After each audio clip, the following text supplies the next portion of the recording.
All right, Lex. I think we're live. I'm pretty sure we're live. Sorry, YouTube. I've been sleeping on the gander. I'm pretty confident we are live. We're into the second half. 2 minutes in. It's Manchester United 0. As predicted with the lineup he picked, and it is Crystal Palace 1. Sarah's off injured, which is unfortunate, which means I've got 1 point there from him. And Bumo's got a yellow card. Mateta's got a goal. At the moment, Munoz is on for a clean sheet. And other than that, I don't know what we're going to get. The big news, though, is coming out of the lineups for the 2 p.m. games. And we're going to run through them fairly quickly in a minute. But I've not been impressed with the first half that I've watched from Manchester United. I've been watching it sitting here, moaning at the screen, and then I got perked up. I got perked up by the fact that the free hitters are getting close to being in the bin. It is what it is. But we are going to be rolling, and hopefully, I think I'm live. Yes, I think we are. Yep, we are.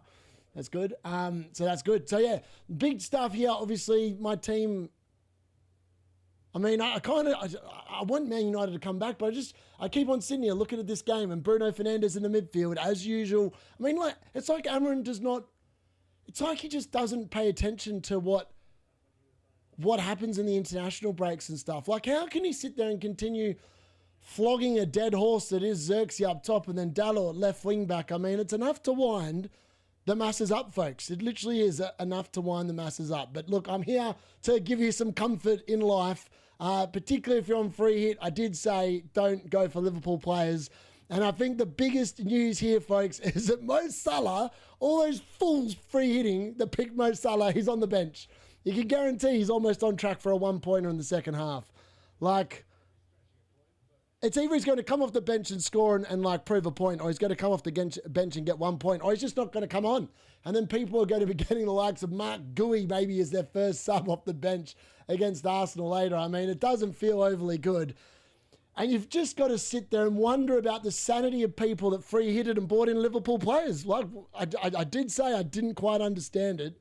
And to this moment, I still don't understand it. Why you would invest in a player that has done nothing for 6 weeks and expect him to start doing something. But yeah, it is what it is. I'm going to quickly start sharing this. Bear with me a second. Obviously, I didn't actually want to watch this game. And I did. But I thought it was at 2 p.m. And when I found out this morning, I was listening to the United stand and I was busy cleaning my Airbnb in amongst setting up the graphics and that for today. And I was like, the lineups come out in 15 minutes. And I was like, no, they don't. What are they on about? But then they were going, and then they got, it went another 10 minutes. I thought, I must have just misheard that. Am I with it? And then I woke up, and then I listened to it again. And they said 10 minutes later, I was like, the lineups are about to come out. I was like, how are the lineups about to come out? It's a 2 o'clock game. And then I was like, oh, crap. I looked at the games and I realized that Man United were on early. And I was like, you know what? I really just wanted to do the 2 p.m. watch along. And I was like, this is a good excuse not to actually cover the game. And then I thought, I'm probably doing everyone a little bit of disservice because there are obviously a lot of Man United fans that follow the channel as well. And it does feel better when you're watching it with people that, you can be frustrated with, watching your team just do absolute nonsense, like is the case here. Or Mateta almost there with another half chance. I just watch this team and I just don't understand how we're actually going to score a goal. Joshua Zirkzee, mate, I get wound up so easily by watching him because I'm just like, how did anyone think he was a good footballer? Who was the scouts? Who were the scouts responsible for this atrocity? I just don't get it. But yeah, 6 minutes into the second half, what can Amron do to turn it around? Well, he should probably pick up my phone call and take on some D-Unit advice about how to do it. Hook Dalot off. Put Luke Shaw at left wing back. Bring on Martinez to play where Luke Shaw is. And then, for all money, just take bloody Zirkzee off because he's going to do nothing. Put Bruno up there and then bring on Kobbie Mainoo in the midfield. I mean, that's all he's got on the bench, to be honest. I don't think there's any other move I'd do. But, yeah, it is what it is. I don't know how Munoz has got away without being booked in this game, by the way, because he's done a couple of tackles that really should have been yellow cards, to be honest. But he's got away with it so far to this point. The good news is, with Sarr going down injured, it should equal not an early sub for Mateta because Nketiah is already on. He came on for Sarr. So in theory, Mateta's minutes should be pretty good in this game. And Nketiah looks like he's just getting booked here for a tackle there. And he's going to get booked there for a tackle on old mate Dallo, by the looks of it. We're going to get into the chat very shortly. We'll cover these 2 p.m. lineups very shortly as well. I'm still just getting into the flow of things because I'm a bit rushed. Because I will admit, I actually thought I was coming on at 2 p.m. today, not now. Pole position, 40 points so far, 2.1 mil, nice. Sorry, I didn't see it. Yeah, I know. I stuffed up the time, folks. I just didn't realise Man United were playing early. As a final pan, Dallo's existence makes me angry. Wonder if he knows the Man United kickoff is 8, not 10. Yep, I did know. Zirkzee out front again. Jesus, maybe it's for the best. If you did know, I did put it in the WhatsApp chat. If you haven't... Oh my God, it's a goal. Joshua Zirkzee scored and look at the tap we've scored, folks. Holy hell. I take it back. Joshua Zirkzee has scored. I don't know how he's done it. Where's my wig? Where's my wig? Oh, get it on. Joshua Zirkzee has scored for Man United. We've got a goal. I mean, that's why we came on at half-time, folks. I didn't want to, whatever you want to call it. It's a Bruno Fernandes assist. That's what we like to see as well. How's he scored from there? I mean, I don't know how he scored from there, but he scored, and Bruno Fernandes has got assist. The D-Unit's getting some points. This is very good news, folks. There is a goal. There's a goal. There's a goal. Joshua Zirkzee, I mean, he shouldn't be scoring from there, to be honest. He should not be scoring from there at all, but he has. And that's a good goal. That is a good goal. And Man United are back. Just like that, we are back.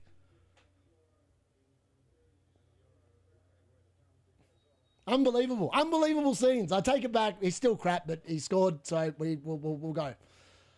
Oh, that felt good. What a way to start. What a way to start. I mean, it's annoying for Munoz, but, you know, there's still a chance he could get an attacking return. I did say 3-3. We're on track. We need another 2 goals for each team now. Oh, can't believe it. Bruno now probably in the bonus points as well. I mean, this is obviously what was going to happen inevitably, isn't it? Bruno Fernandes gets the returns 6 days after I captained him. I cannot pick a captain that gets me decent points. I literally dodge them. Every week I pick someone, they don't do anything. The week after, what happens? They just start delivering the points. It is the beauty of following the D-Unit and my luck this year. If you think you're having an unlucky year, welcome to the D-Unit world.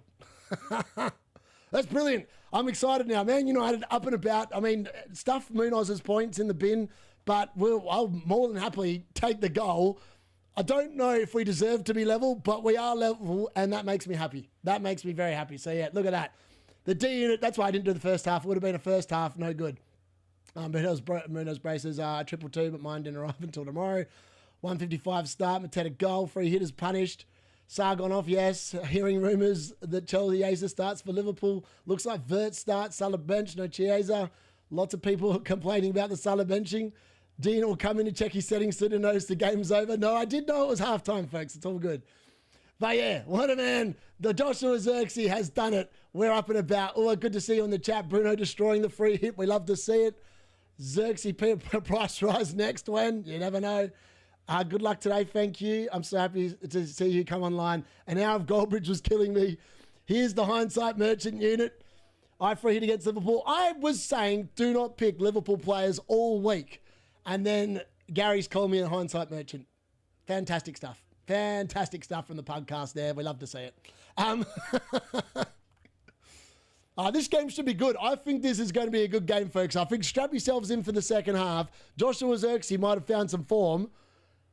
And away we go, right? So Palace are pushing here. And Bumo on the breakaway. Can he do... Oh, he almost got past the last man there and Gahey, but Gahey with a nice little challenge there to stop him dead in his tracks. And then Ahmad gives away a foul, and it's a Crystal Palace ball just inside the halfway line. It was a good finish. It was definitely a good finish. Why have I just woken up and seen Sarah's injured and not scored a hat-trick? I know that's very disappointing. Oh, we are back, baby. We are back. Even if my FPL team sucks, we're back. Bring on the bands. The D-Unit's here for him.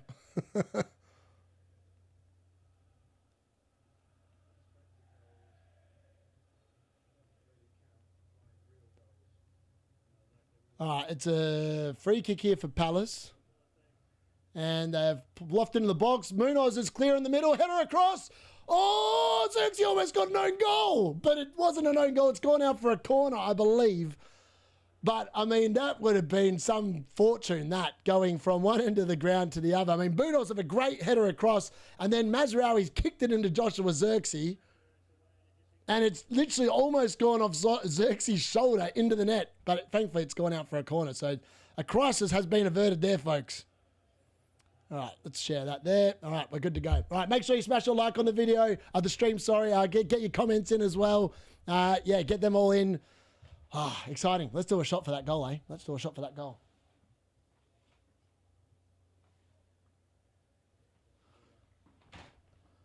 All right, ball in for Palace again, headed out by Mazraoui. Mazraoui, FYI, has come on for Euro before the 60-minute mark, in case anyone was wondering what that change was there.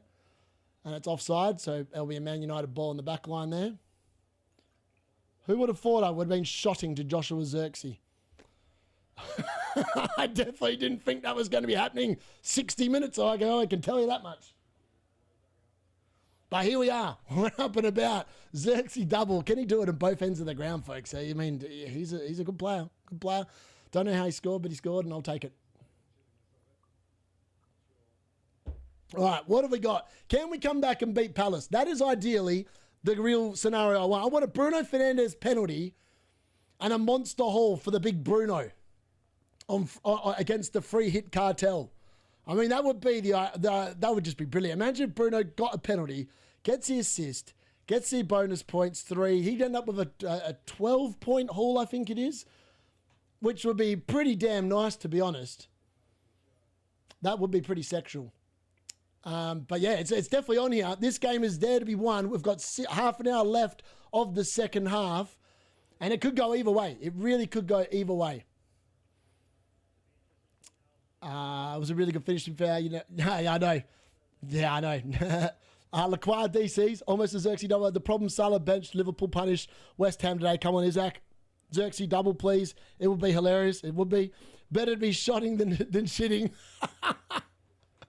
That's very true. Very true, folks. Very, very true. Hold on, I'm just going to take a snap here. Zirkzee to the rescue.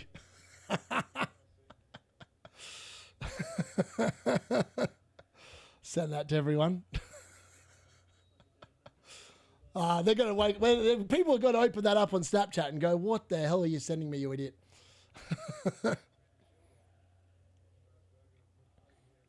Right, what's the next half an hour got? Surely this is a sign that I'm just in to be, this is going to be a good mood kind of a day.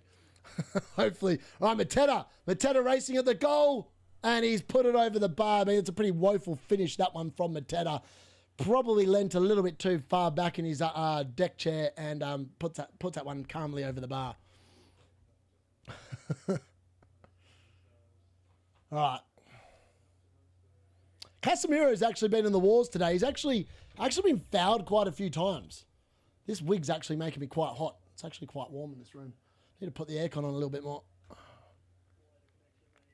There we go. Joshua Zirkzee, man. Who would have thought that Joshua Zirkzee would actually be the one that gets a goal? It's incredible.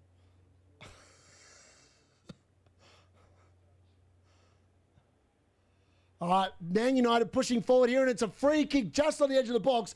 Diego Dalot winning a free kick here right on the edge of the 18-yard box. Could this be a Dalot assist, folks? Could this be a Dalot assist and a Bruno Fernandes goal off a free kick? That would be something. It's surely got to be Bruno or Mbeumo taking this free kick. I suppose it depends on how the wall's set up, where the keeper's positioned, but it's a really good opportunity to get a decent shot on goal if Bruno can manage it. Can we do it? Here we go. Bruno free kick. I know. Let's go. Let's hope for the best here. Yeah, it's definitely, I would suggest Bruno's definitely licking his lips. He's going, this is the D-Unit, mate. This is for you, mate. Come on. Come on, big Bruno.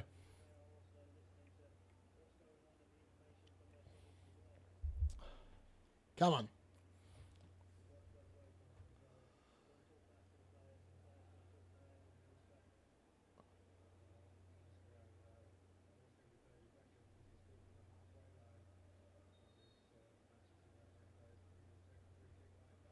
It's a goal. Bruno Fernandes. Bruno Fernandes has scored.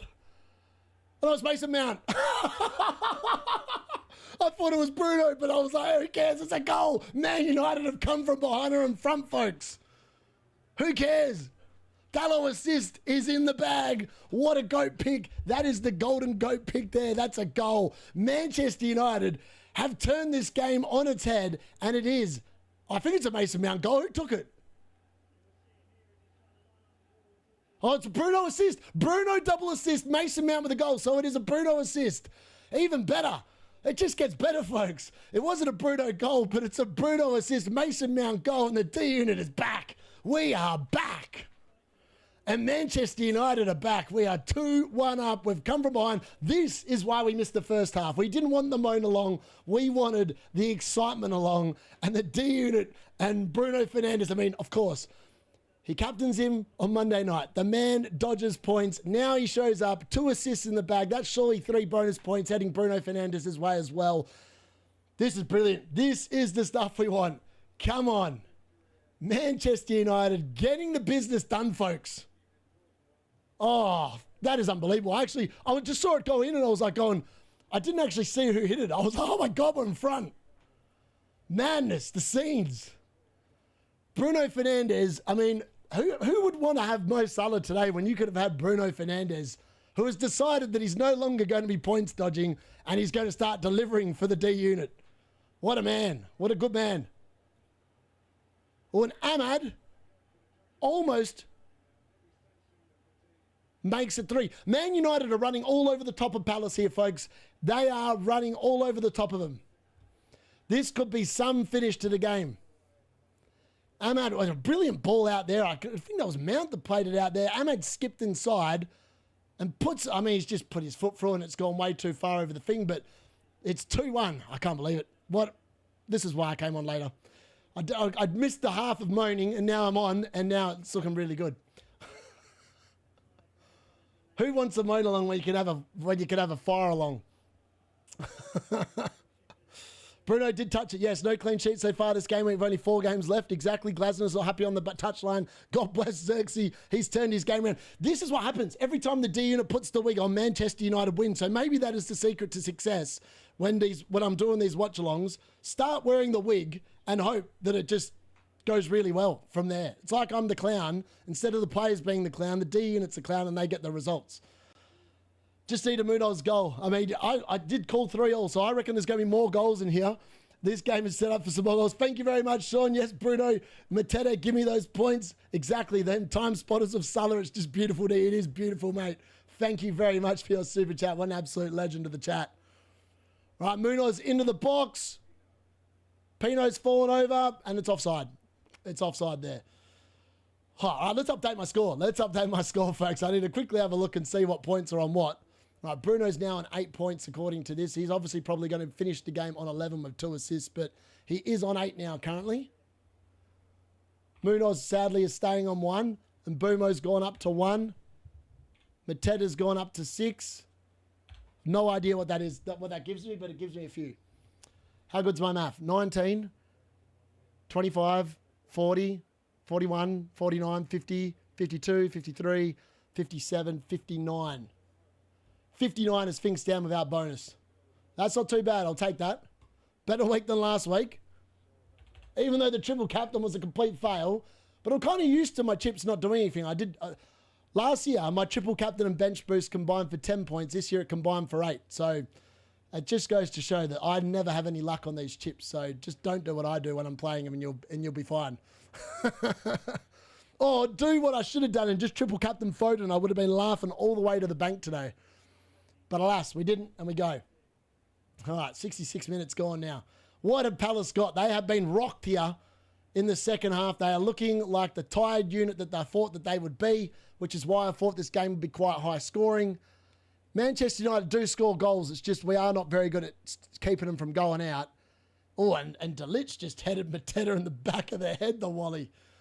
That's interesting. That's very interesting. All right, let's update that. Those are my current points as things stand there. They should be up to date now. Have a little bit of luck. Touch wood, I put the right thing on. Yes, I have. Very good. Weak Eagles, Bruno captain. Exactly. Exactly.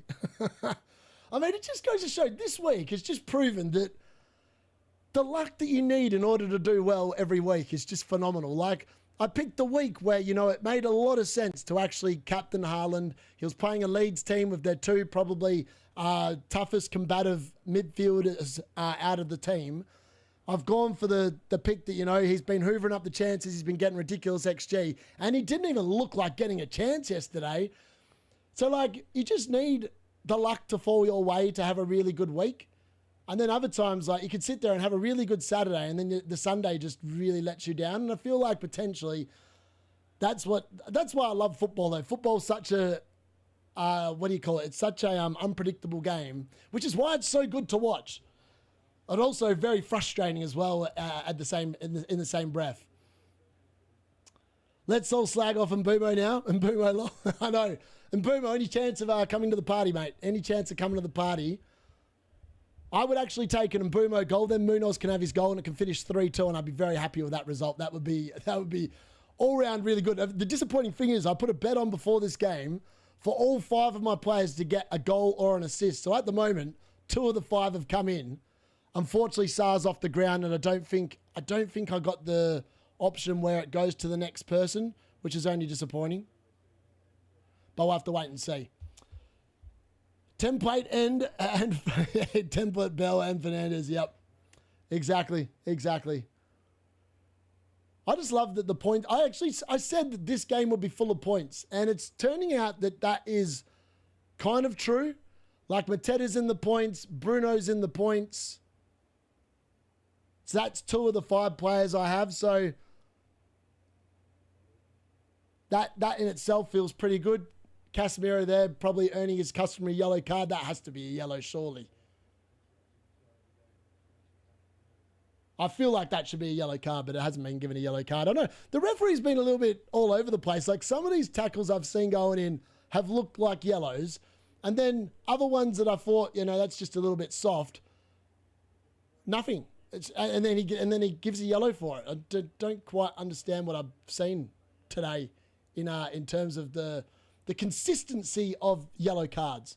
FYI, someone let me know if my mic sounds all right, because Gary was mucking around in the settings. People whined about in the pubcast, and then I changed it yesterday, and then everyone said, oh my God, your mic actually sounds good for once. I was like, yeah, because Gary always stuffs it up. Oh, he has stuffed it up. It's still stuffed up. There we go. I'll adjust it a little bit. There we go. It should be a little bit better. It should be a little bit more normal volume now. Oh, this is so much better than watching Monday night. Monday night was just like, I felt so bad for everyone that watched me on Monday, because I felt like instead of a watch along, it was like one of the biggest moan alongs I've ever done. And I don't normally moan. Well, I like a little moan, but like, I don't normally moan when I'm like watching football, but it was just so frustrating as a United fan watching that, for want of a better term, shit show on Monday, which is what it was. But this game is looking significantly better, which always helps. When they win, it's always much easier to do things.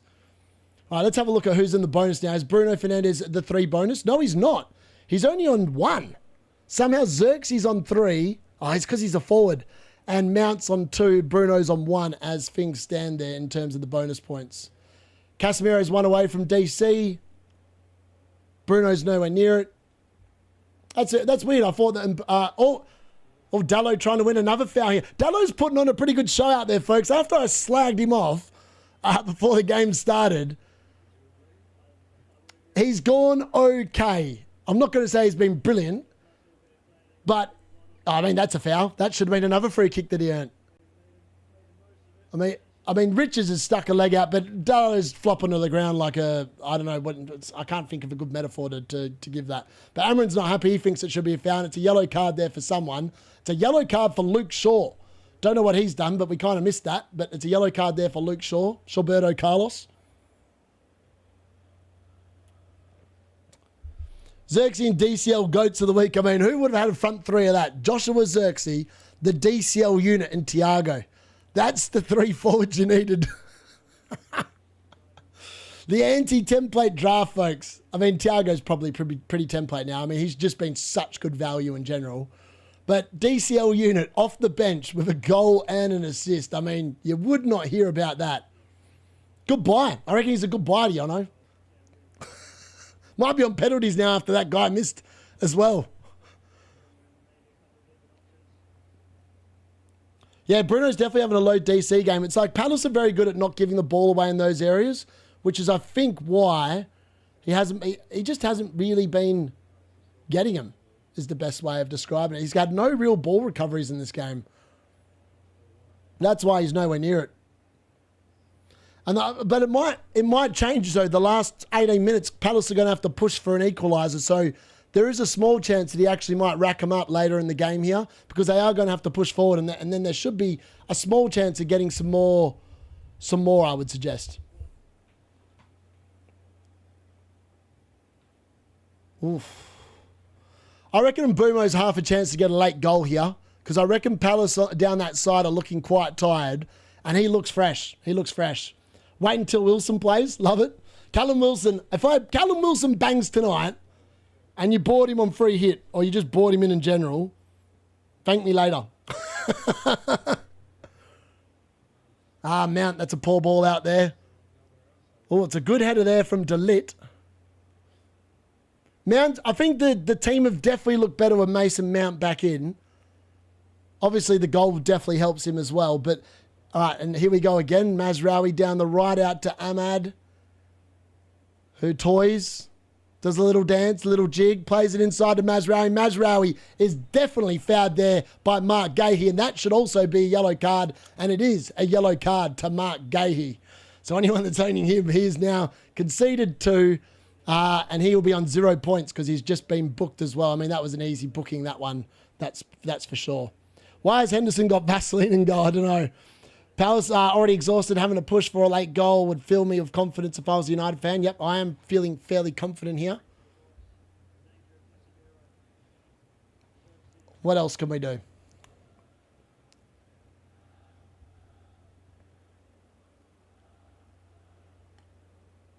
All right, Bruno Fernandes is taking this one as well, folks.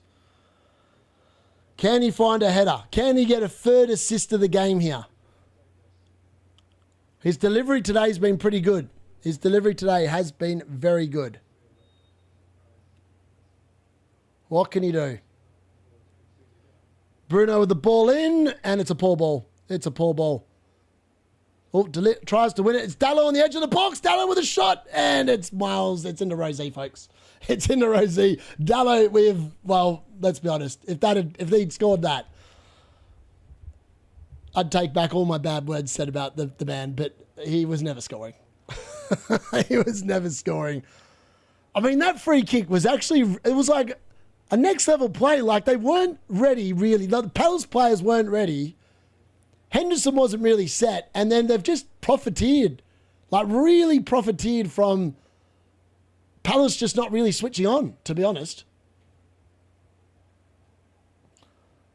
What has Oliver Glasner, what have Crystal Palace got here? Can they turn this game back around? They're into the last 15 minutes here before injury time. And I'd suggest there's probably going to be a little bit of injury time. Dallo, nice ball. Mbumo. Oh, get out of the way, Zirkzee, you idiot. Mbumo. Oh, hits it at Henderson, and Henderson saves it. Oh, Zirkzee got in the way then. He just needed to clear out, and Mbumo would have been through. He gets the touch in. Joshua Zirkzee comes up behind him, puts him off, and Mbumo then cuts back. Unfortunately, it wasn't the best of his shots you'll ever see, but that was a chance there. And Mbumo is looking very dangerous here on the break. Palace defenders do look tired. I mean, the Palace team in general looks tired. Mateta. Oh, and he's given away a foul, apparently. I feel like that's a little bit unlucky, but it is what it is. I know, I'm in. I'm definitely in. Second half, I came in. I was actually not going to do the entire game and come on for 2 p.m., but then I thought, you know what? Mo Salah's been benched. What more is there a better way to celebrate than with the fans? So let's come on a little bit early and do the second half of this game. So a bonus an hour being done here in Bumhole. All right, Palace are making a couple of changes here. It's Adam Warden going off, and it's Will Hughes, who went off injured on Thursday night, coming on. And it's also Pinu coming off, and it will be Jeremy. I think his name's Jeremy. No, Uche. Sorry. Jeremy Pino went off.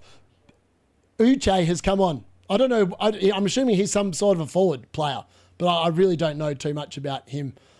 I've never actually seen him on the field for Palace before, so this will be interesting to watch. Mateta is staying on. Wharton has looked pretty bad. Every player that's played against Man United, it keeps getting linked for that central midfield role. The only one that's actually performed was Elliot Anderson, who actually put on a masterclass when he played United. Adam Wharton and Baliba have both been very underwhelming in their auditions against Manchester United, if that is so actually why they're looking to invest in terms of a central midfield signing. Bruno Fernandes. I mean, Bruno, the more this game has gone on in the second half, the better Bruno has looked on the ball, folks. I mean, his set-piece deliveries has got him the 2 assists in this game. And it just goes to show he can return regardless of what position he's playing in. But it also does show that he's just been dodging points for quite a while. Which, again, it would be very frustrating. Owning him can be frustrating. Lacroix's obviously got the 2 DC points. Wharton got them as well. Kamada is 1 away, and Casemiro. I think Casemiro is still 1 away. I'm just going to refresh that and see if that's actually still correct. All right, Fernandes is now on 3 bonus points along with Zirkzee, so there we go. Bruno Fernandes on 7 DC, 8 for Shaw, 11 for Casemiro. Lacroix's got it. Wharton's got it. Kamada's on 11. Everyone else is still a fair distance away in terms of the rest. So I'll be interested to see if Bruno can rack them up late on. Yeah, can you get an even bigger haul? I mean, Bruno 11 points is, I mean, that's the kind of haul I was hoping for on Monday night when I captained him. The fact that it's come 6 days later, a little frustrating, but not to be surprised. But also very welcome because he obviously still is in the team and we're still going to be enjoying those points. And the good news is, Bruno was actually looking like he might drop in price. Well, it's safe to say he will not be dropping in price anymore because people will be buying him again now because obviously he got 11 points. And Bumo with a nice ball into the box. And fisted away by Henderson. Into the last 10 minutes now. We've just ticked over the 80-minute mark. What can Palace muster? Can Man United hit a 3rd goal to put this game to bed? That would be the ideal scenario.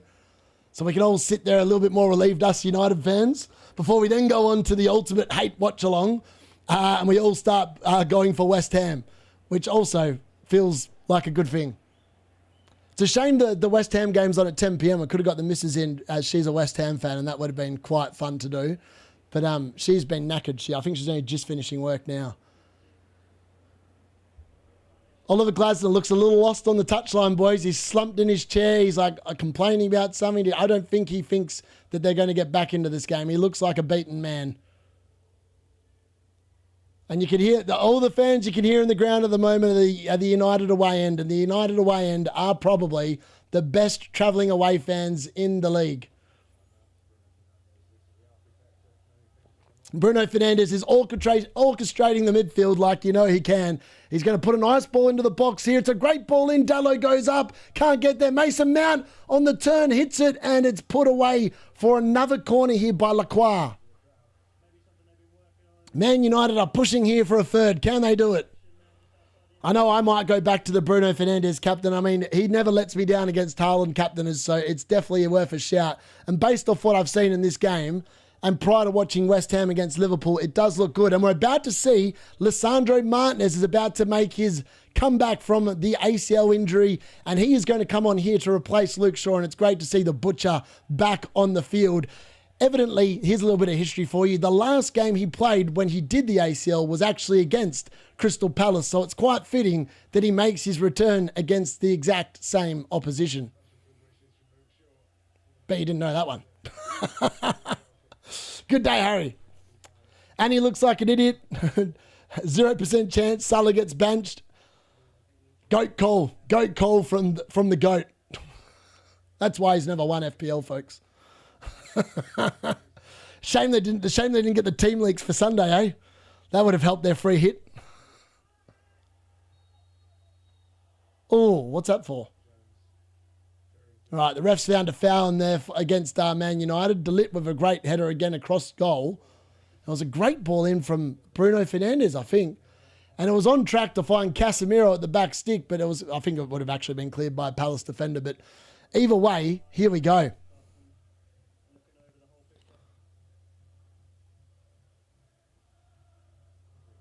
This is the part of the game that scares me, though, because like Man United are very capable of throwing this game away still.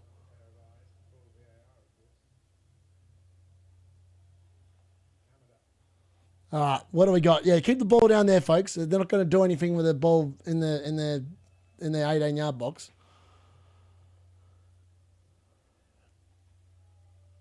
I don't think Palace are going to get back into this game. I don't want to get too ahead of myself and be bitten on the arse, but I don't think, with what I'm seeing from Palace, they've got anything left in the tank. They look like a team that is running very close to being on empty. They look shot. They actually look shot. Palace are about to make 2 more changes here. They really are going to try and chase it. Oh, here we go. Matchday, that's a good interception. Plays and boom on to the right. Bruno's making the run through the middle. Can he find him? And Boomo, oh, just wide of the far post. He tried a curler there on the edge of the box after beating his man, and he didn't quite put it on target. That would have been some goal if that had gone in, but that was it went a fair way wide. He had the right idea, but the execution wasn't quite there. And Palace are going to make those 2 changes now as we head into the final 6 minutes before injury time, and it's going to be Kamada and Mitchell going off, and it's going to be, I think this one is Jeremy coming on. Devany, I knew there was someone with an Evany in there. Devany and Lerma are coming on to replace them. In Bimdolo 6DC, what's with the wig? Did you lose a bet? Zirkzee scored, that's why we've got the wig on. And every time D-Unit wears the wig, Man United wins. So we're just going to keep it on until the end of the game, and then we're going to get it off. That is the only reason why we've got the wig on, folks. It's because the team realises that they can't be a clown when the D-Unit's being the clown. So long may it continue. If we end up winning this game, I might just wear it all for the West Ham game. So that way the team will win. We won't have to be sitting here stressing. Palace looking tired, Europe catching up. Yeah, they just don't have a very deep squad. That's the problem with Palace assets. They just don't have the legs, and they just don't have the squad size. And this is what's going to happen. Like we saw what happened last year when Palace had those doubles. It all got caught up on them. Like they literally ran out of legs, and you could tell some of their results in those games were just the accumulation of a small squad with not enough players and having to play too many games in a short succession of time. They needed to make more signings in the summer. Devany is garbage. Salah benched, he is. Press like the button, you mugs. Yes, press the like button, you fools. I knew bringing in Munoz would help. You're welcome. Well, the funny thing is, I actually thought in the first half, even when I think there was a time when Nketiah was away, and he should have crossed it. He should have cut the ball back to Munoz.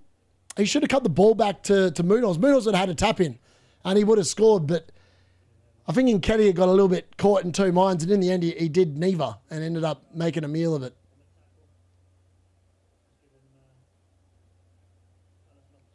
So yeah, I don't know what to think of this game, to be honest. Let's have a look. So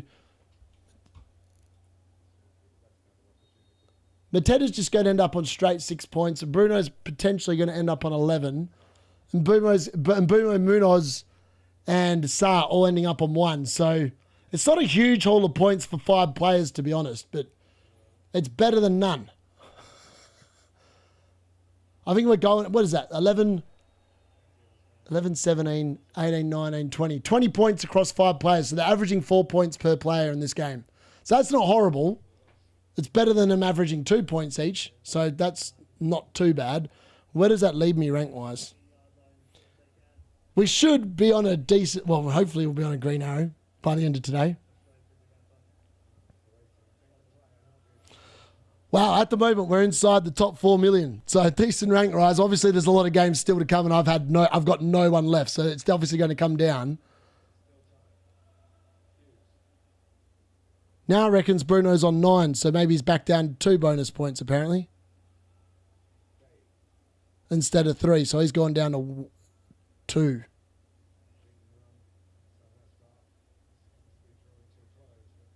Shouldn't he be on 10 if he's on 2 bonus? He hasn't been booked in this game, I don't think. Doesn't make much sense. Maybe they haven't updated the points yet. Let's have a look. Yeah, Zirkzee's back up to 3. Bruno and Mount are now on 2. That means he should be on 10 points, though. So I'm not sure why it's saying 9 on live FPL. That's weird. Munoz on 7 DC. Yeah, I don't know what's going on. I feel like Munoz has actually should have had a few more. It looks like the ball's been given away a fair lot on that side as well. But they've got plenty of time to adjust it. Thankfully, this is the early game on Sunday. So if they have cooked it, they've got the time to readjust it. And you never know. Optus stats are always a bit weird, I find.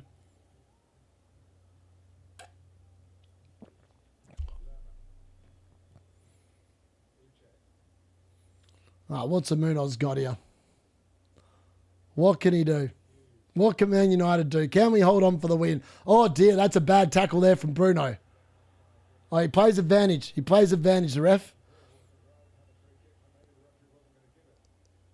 That definitely looked like a free kick by Bruno given away, but the ref has allowed it to be played on. And I dare say that should have been a yellow card as well, but thankfully it's not been given as a foul, so it's not going to cost Bruno anything at the moment.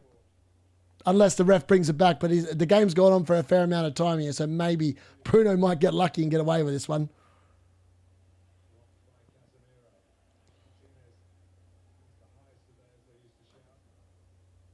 Oh, Bruno's completely missed it. Oh, he got lucky there. He completely missed it, folks. Wow, the ref's given nothing here, and it is going to be a throw-in, I think.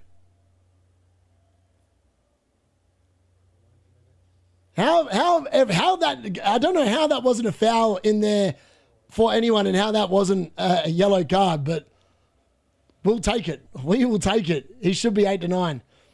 Pals don't have a deep squad, a couple of injuries, plus Europe means, yeah, exactly. I actually think that Saar going down is huge. I actually think that I want to abort out of Mateta very shortly as well and get him off.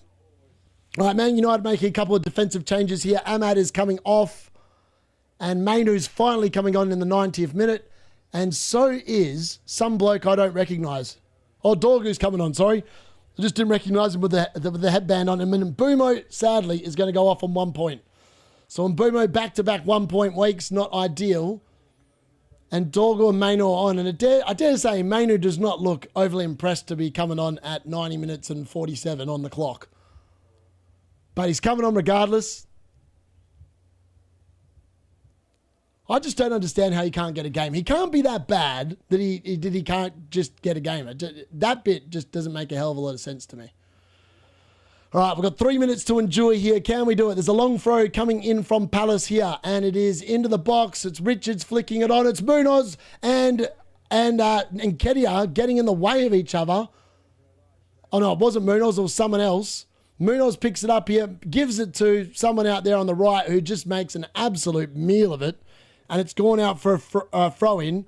Bruno Fernandes is hobbling.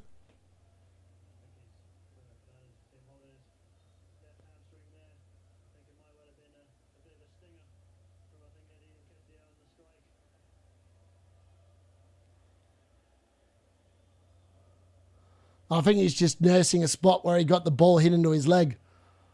Get up, Bruno. That's not what we want. Just carry on. He is a very durable man, Bruno. I don't know how he actually, considering all the kicks and stuff and all the throwing around on the ground he does, you would have thought that potentially he would actually get more injuries, but he seems to have been very blessed, and sometimes you can be very lucky and just not end up getting that many injuries. So he definitely seems to be a little bit kissed in terms of that respect. Right, it's a ball in here from Munoz, and it's cleared, and that's got to be a yellow card. And that will be another yellow card here for Lerma. Lerma's only been on the field for about 5 minutes and he's already been booked. I mean, that was an easy booking. Dorgu was off to the races there on the counter. So that was a pretty technical foul to give away, but it was a smart foul to give away. Yeah, and Boomer has been subbed. FPL Towers covering free hitters. Yeah, they're trying to. They are trying to. 100%. All right, let's have a look at what the games are on at 3 p.m. All right, so I'm going to put on a ridiculous bet here, but bear with us, folks. Because I just realised there's not going to be much time between this game finishing and the next one starting. So, EPL matches. We are going to go. I'm going to back in my predictions. I'm going to go 3 home wins. West Ham to win at $4.75, Aston Villa at $1.44, and Nottingham Forest to win at $2.80. Let's go with that, see what happens.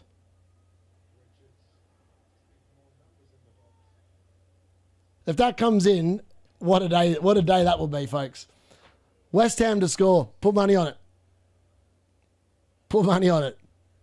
I mean, it's a big statement of intent dropping Salah. It's either going to go spectacularly well and Liverpool might return to form, or it's going to be absolutely woeful and probably put Slot under even more pressure than what he's already on. Don't foul Bruno. Let him go. No need for a yellow card or a foul here. All right, Hughes has been taken down by Casemiro on the edge of the box. This will be the last play of the game. I mean, Casemiro have a needless foul there. Right on, a really good opportunity here for Crystal Palace, just on the outside of the box, centrally as well. So it's going to be in a fantastic area for them to try and take advantage of. Who's going to take it, though? I'm not sure. It's a horrible foul to concede. I mean, it's such a good area for a free kick. And this will be typical United, throwing it away in the last minute of the game. They'll be typical United style. I don't know who's actually taking the ball. Looks like it's Devaney. Devaney's going to be taking the free kick. Someone in the chat said he was crap, so hopefully he is crap. Mason Mount's lying on the floor, looking like he's getting ready for a bit of a photo shoot. And it's going to be Devaney to hit it with what looks like his left foot. What has he got? This will surely be the very last act of the game.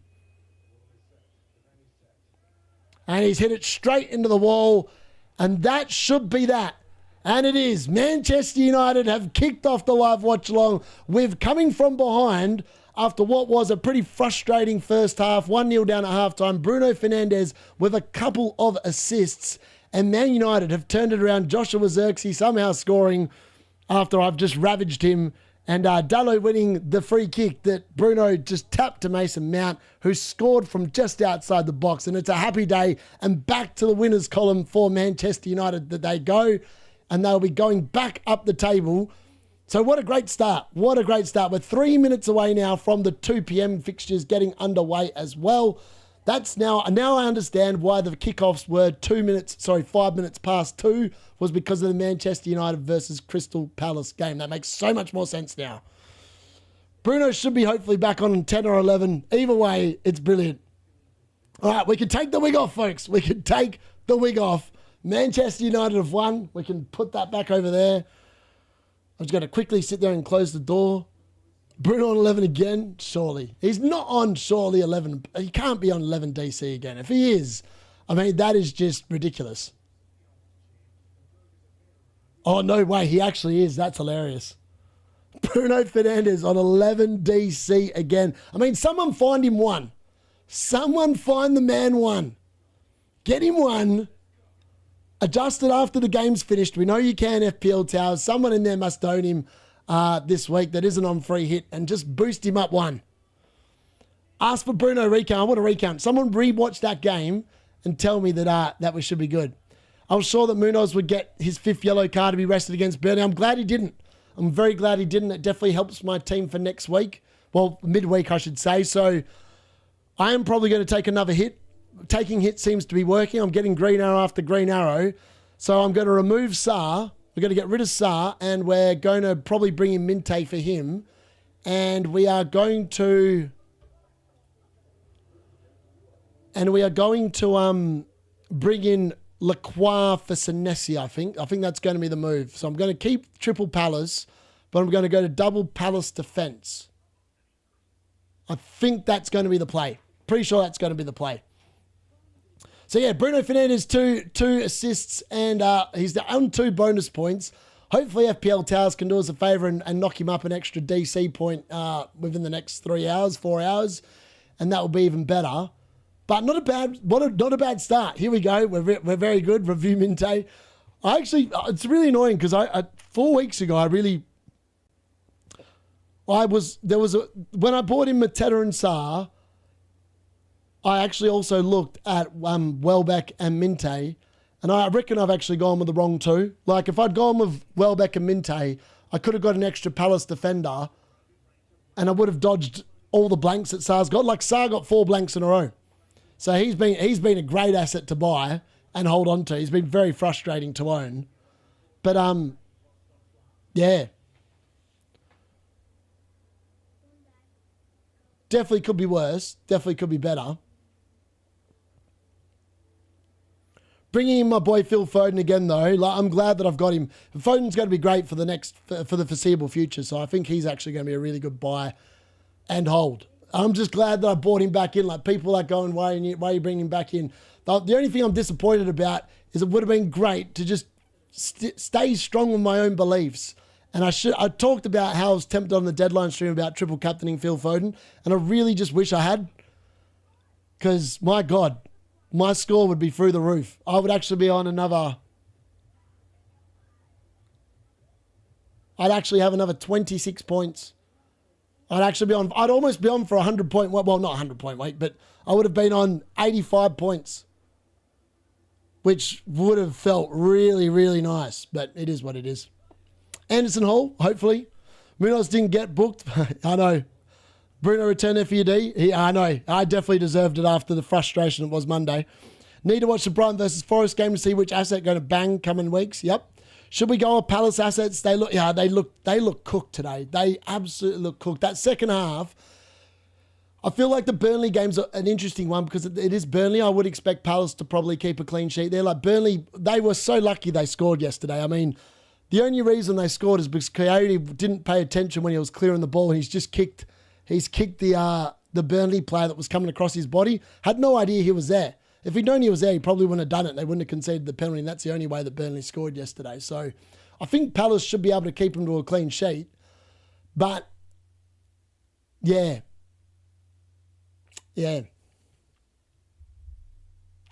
Palace is still decent. I don't think there's anything wrong with them. It's just a little bit lacking. Right, let's get this first half back up in here because we are about to go back into the first half. We are going to have the other 3 games about to commence, folks. So let's get that in. All right, first half. How many more goals are we going to see? I mean, we've seen 3 already. It's been a high-scoring week. Like, there's been so many goals in the first 6 games of the game week. I think we're going at an average of almost 4 goals a game, which is just absurd. Which, actually, that is really absurd. All right, let's get the live goal rush up. All right, back to the first half. Let's see where we're at here. What's going on here? Get that off. Sport. Football. Goal rush. Here we are. Let's do it. Right, we are going to go through the lineups very shortly. I'm just going to quickly go and chuck a very quick piss, and then we'll be back in a second, folks. Also need to close the door because I think the missus might be home, and I don't want to be waking her up during this watch-along.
All right, folks, I think we're ready. We've just made it back just in time here, I think, for the start of the second half.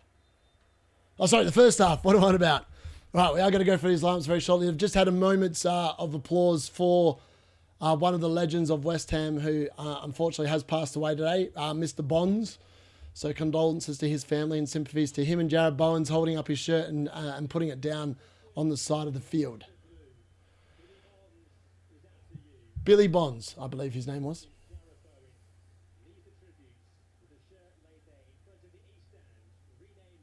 All right, let's go through these lineups.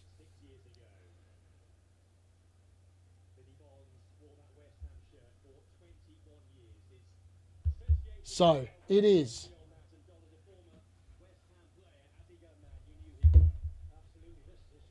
Aston Villa versus Wolves. The lineups in this game are Martinez in goal, Cash, Luca Dean, Pau Torres, Konza in the defence, Tielemans and Kamara in midfield, McGinn, Rogers and Buendia, and Marlon starts up top. For Wolves, it's Johnston in goal, Wolf, Gomez, Mosquera, Agbadou, and someone I can't see off the side of the field there. Oh, I hate when they do that. There's some other idiot on the right I can't see.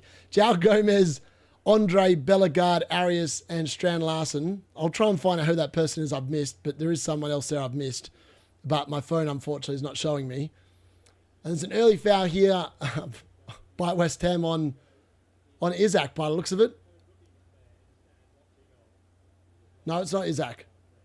Gravenberch. I mean, he's just copped one there in the first 30 seconds of the game from Paquetá, from Callum Wilson, who's just stood on his foot. Well done. On the bench for Aston Villa, it's Bizzo, Lindelof, Barkley, Watkins, Sancho, Matson, Onana, Bagade, and Gusund. And for Wolves, it's Saab, Bueno, Montesi, Huang, Arakokodere, Chiruera, Hoover, and Mane. West Ham breaking here early doors as well. Jared Bowen down the right. Looking for Callum Wilson, who touches. Oh, I thought he was going to be in then, but he kind of played it out to the right, and it's gone harmlessly out in the end for a goal kick. For Nottingham Forest versus Brighton, it is Sells in goal. Murillo misses out here. He's obviously injured. So Williams, Morato, Milenkovic and Savannah in the back line. Anderson and Sangar in the midfield. Ndoye, Gibbs-White returns with his sore back, obviously being healed. Dominguez and Igor Jesus starts up top. For Brighton, it's Bart Simpson, Brabaggan in goal. De Kuyper, Dunk, Van Heck and Cagladou. Wafer and Ayari in the midfield. Minte on the right.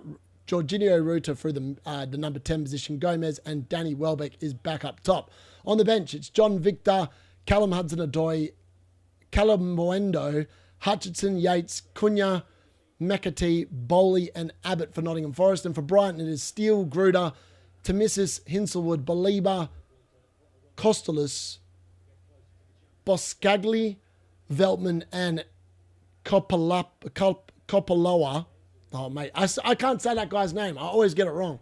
And then for West Ham versus Liverpool, the game that everyone has tuned in for the hate watch, Areola in goal, Magasa, Mavropanos, Tabito in the back line, Wan-Bissaka at right wing back, Juve at left wing back. It's Potts and Fernandes in the middle, and then it's Callum Wilson leading the line, Paquetá playing off the left, and Bowen off the right. For Liverpool, the big news here is that Mo Salah has been demoted and dropped to the bench. It's Alisson Becker in goal, Kirkes at left back, Van Dijk, Canade and Gomez at right back. It's McAllister and Gravenberch in the midfield, Szoboszlai in the 10, Wirtz off the left, Gakpo apparently off the right. Just trying to see if that's actually correct. And then Isaac is leading the line. I don't think Gakpo will be playing on the right, surely. But maybe he is. No, he is. Wirtz is definitely on the left. Yeah. Oh, no, Gakpo is on the left. What? What's going on here? All right, I don't know what formation Liverpool are playing because it's definitely not what they've lined up on paper here. Anyways, on the bench for West Ham, it's Hermanison, Kyle Walker-Peters, Kilman, Igor, Julio, Fulkrug, Gulherm, Rodriguez, Souček, Irving. And then for Liverpool, it's Mamishvili, Marshmallow, Endo, Wirtz to Gakpo, who leaves it. Isaac blazes it over the bar. Endo, Mo Salah, Chiesa, Jones, Hugo Ekitike, Robertson, Naomi, and Nugumoka Moa. However you say that guy's name. There we go. That's the lineups, and we're off, and we're running. I forgot to put the timer on. Useless as usual. Not paying attention. Let's fix that up.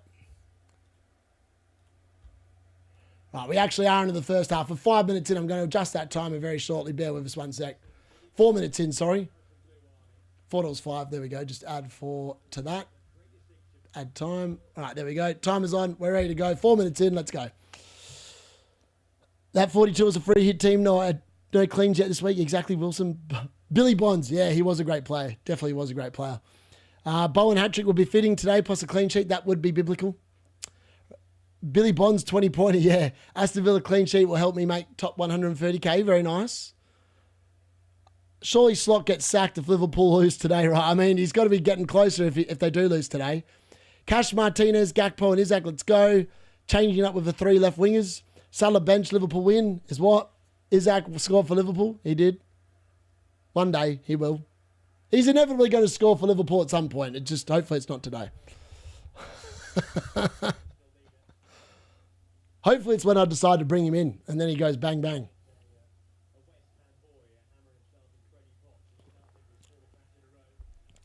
It's annoying. On the Sunday watch-alongs, they never have like the other scores underneath, so I don't know about the other goals going in, which is really frustrating.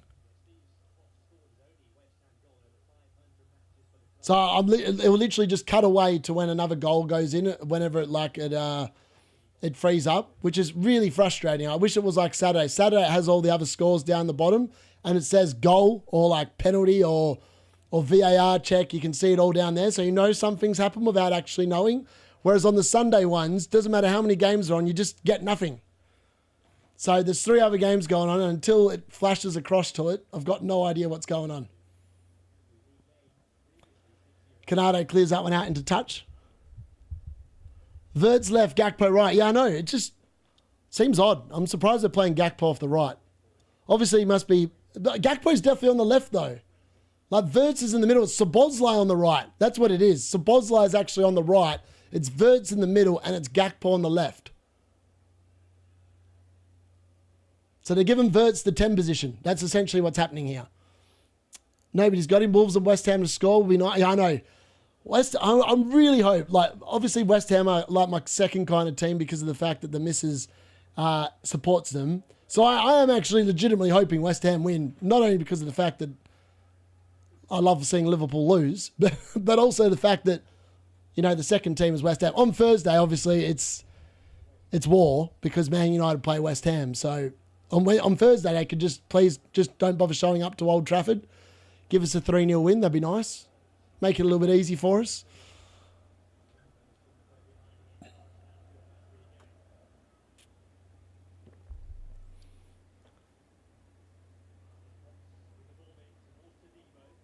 It's a good ball into the box off the corner there, and that's definitely a foul, surely. Wan-Bissaka clears it. That'll be a nice 1 DC there for Wan-Bissaka, you would think. He's number 10. I know. Szoboszlai is definitely not playing in the 10. He's definitely on the right. But based off what I can see on field, it's definitely Vert's in the middle, Gakpo on the left, and Szoboszlai is definitely more on the right. Which I don't know. I'm not sure about that. Gakpo's definitely on the left, though. So the lineup that they've submitted to whatever they've put on the matches on the FPL website is wrong. Because Gakpo's definitely on the left. He is not on the right. Well, Alisson with a nervy clearance there. Canada actually does something, which is a miracle. I mean, Liverpool just look, I don't know, like compared to the team that won last season, that kind of won it, you know, they kind of won it at a canter last year because everyone else was pretty crap and they just kept on churning out the wins. I mean, they all just look a little off. That'll be the curse of the commentator. They'll score a goal now. Watch. Need Salah, Gakpo, Virgil van Dijk, blank, and Wolves goal, and we're chilling. I know. If Wolves score, it's going to be pretty biblical. I mean, that's going to blank a lot of the free hit draft because almost every one of them went double Villa defence.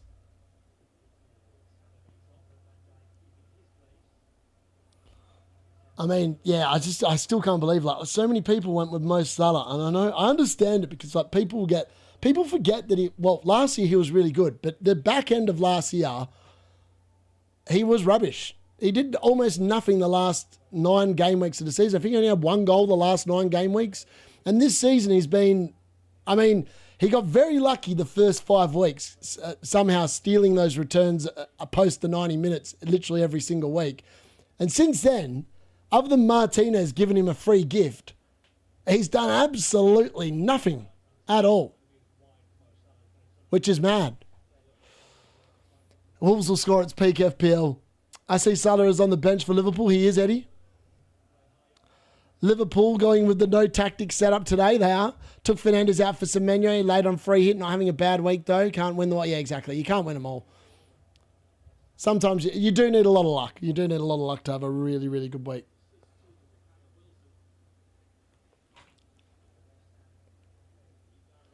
Wonder if Rice will definitely hurt me on the bench today. Like I was so close to like benching Sarr or like one of them for like Rice. Like I even toyed up benching Mbumo. So I feel like I'm definitely going to be hurt by Rice there. Wan-Bissaka with a great ball in. It's punched away by Alisson. Juve now on the edge of the box to Paquetá, who hits it. And Canade blocks it and gets in the way and gets a block in. And now someone's on the ground. And Alisson Becker is down injured, folks. This could be a very early sub for Alisson because he's someone that when he goes down, he normally comes off. What has happened here? Let's have a look. Oh, so he's run into his own player and then he's gone to the ground. Oh, surely he's fine. That should just be a little bit of a contact injury. I mean, who is that that's got... Joe Gomez has just gone into his back. I mean, Alisson Becker's body is not the best.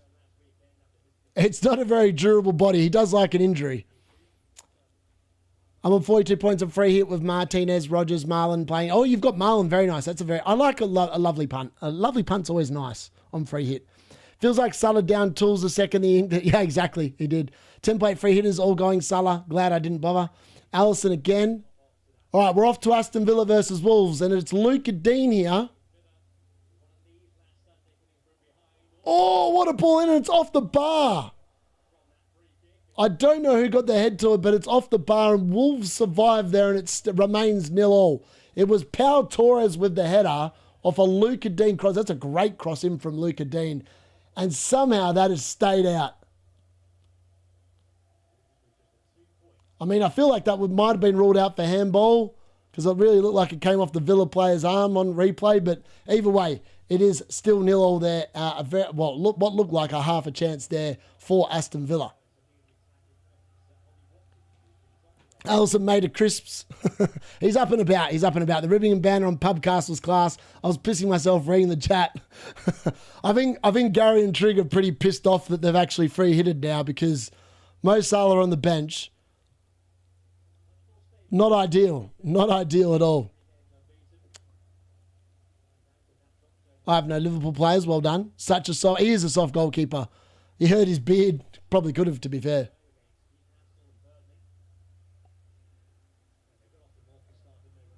Wirtz has had some nice touches early doors. Isaac still looks way off the pace. Like, he literally looks so far off the pace. When he gets near the ball, he just looks like he needs a preseason. All right, West Ham pushing here. What can they offer? Ball in. Canade clears it. Canade's been racking up the DC early doors here. I reckon that's about his 3rd one already I've seen in this game. See if my eyes are as good as Opta stats. Who knows? Maybe they've seen more than I have. Wirtz with a silly foul on Paquetá, and West Ham have the ball on the edge of the centre halfway line. I hope Salah doesn't come on. I'll be glad if Zaka comes off the bench. Yeah, fair. I think a few people will be pretty happy about that. there's a goal rush on today, or is it only Saturdays? No, it's on today as well. Sunday goal rush is on as well because there's multiple games on today at 2 p.m. So I've got West Ham versus Liverpool on currently, Aston Villa versus Wolves, Nottingham Forest versus Brighton. And obviously we covered the last half of the Man United game and the good half if you're a Manchester United fan and you own captain of Bruno Fernandes. It would have been so nice just to captain Bruno Fernandes again this week, really. Triple captain 11 points. That would have been much nicer than triple captain 2, but it is what it is.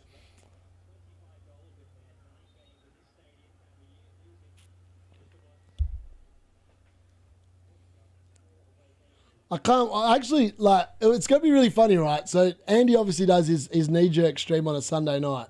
I wonder how much grief he's going to get that Bruno Fernandes drops 11 points the week he takes him out of his team. And how he said that there's no way, there's 100% no chance Mo Salah gets benched. Like, he actually said that. And what happened? Mo Salah gets benched and Bruno dumps 11 points on his ass. That's pretty funny. 10 points on his ass, sorry. Get it right, Darius. 10 points. He only got 2 bonus, didn't he, the bastard? Normally when you get Bruno Fernandes 2 assists, you can normally lock in the 3 bonus points. But he's 1 shy off Zirkzee. I mean, they could adjust it. They could adjust it between now and the close of the game week. So it's not completely lost. So Verts into the box here for Liverpool, crosses it across, and Juve puts it out for a Liverpool corner. Andy did take Bruno out, I believe, on free hit. You've done well this week. I know. I just wish that I'd captained Foden. This was the week. I've been saying for weeks that Foden can easily match and beat Haaland. And the week I'd just obviously go against my boy. Obviously, it's going to sting me in the ass. A Wolves goal? No way. Can you believe it? The free hit draft is in the bin. Oh, no, it's offside. What? Okay. I haven't seen it, so I can't say anything. And Boomo was no good. I don't know what's going on. Apparently there's a cancelled goal for Wolves. The Wolves look like they've gone close, but they haven't gone close. Apparently it's offside. I don't know what's going on. I haven't even seen it. We're waiting to see it. Virgil van Dijk did get his head to a ball off a corner, by the way, but he has put it well over the bar. All right. They still haven't gone to this non-goal, this goal, whatever it is. We're still waiting. The chat's going to know about it before me unless it's in this game. Because they're so delayed in bringing me the action. That's a fine line for a free kick, apparently. I know someone's retracted it. Verts has actually looked pretty central to Liverpool here. I'm not going to lie. He's actually been the best of Liverpool's players so far in the early going for the first 16 minutes of this game. It is a pretty even game, though, to be fair. And he's not doing knee-jerk tonight because of Tuesday deadline. Is he not? That's tactical. Very tactically done. Very tactically done. The week he can't get any grief if if he doesn't do one. He definitely would have been getting some grief. Oh, Vert sticks the foot in there. West Ham are away. It's Callum Wilson onto Canate. It's a 1-on-1. Oh, and it's deflected. I thought for a second they had deflected into the net, but it deflected wide for a corner. And Wilson wins a corner here. Took your advice and brought in Foden at a -4 along with Thiago. Captain Foden to... my pleasure. My pleasure, Daniel. Villa, despite winning recently, still have been looking... Yeah, I agree. They've definitely been looking poor. Got in the way of the goalkeeper for the shot while... one of those ones. One of those ones. Very nice. Very, very nice. Guys, if you haven't already, please help me out by smashing a like on the stream. That would be much appreciated. All right, it is a West Ham corner here. What can they conjure up off the corner? It's a good ball in. Ooh. And I feel like he should have done better. Mavropanos, I feel like, has got a half decent... He's almost got himself free. Okay, fair. It was a hard chance. I mean, old mate Gomez was leaning into his back. And I feel like he could have done better there.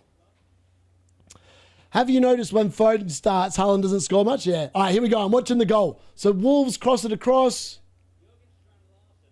Oh, that's unfortunate.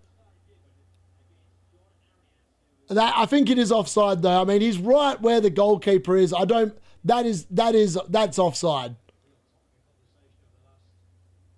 That one I don't mind. That one, unfortunately, it's unfortunate that Arias is right there and he tries to duck out of the way, but like he's literally right in front of Martinez. So that's unfortunate. That would have been a really good goal for Wolves, but it's just unlucky that is. I mean, that's the kind of season Wolves are having. They've just had no luck this season at all, and it does stay 0-0 there. Scored a brace my game today and got a Bruno Hall. Love to see it. That's brilliant, Avi. I love to hear that, mate. Could Wilson actually be worth looking at? Potentially. I mean, Callum Wilson's actually a good striker. The main issue with Callum Wilson throughout his career is just that he doesn't remain fit.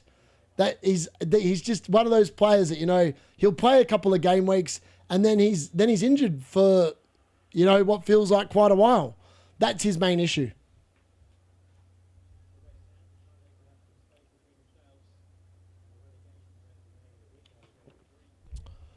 I mean, if West Ham win this, they'd be well clear of the relegation zone, I think.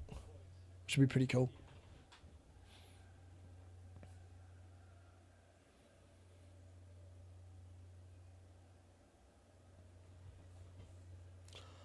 Ironically, I feel like Man United versus Crystal Palace might actually have the most goals of the Sunday games.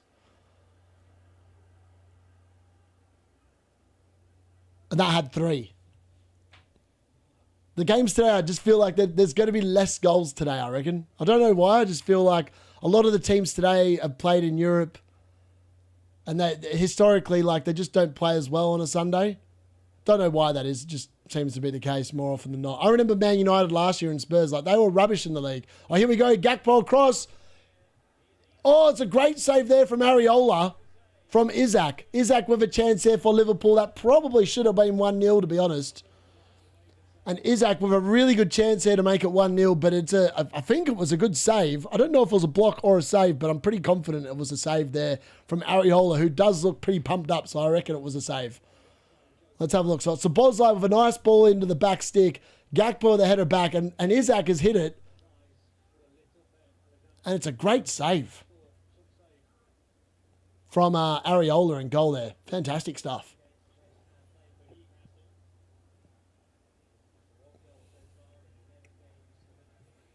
Gomez with a ball in, straight at Isaac's head.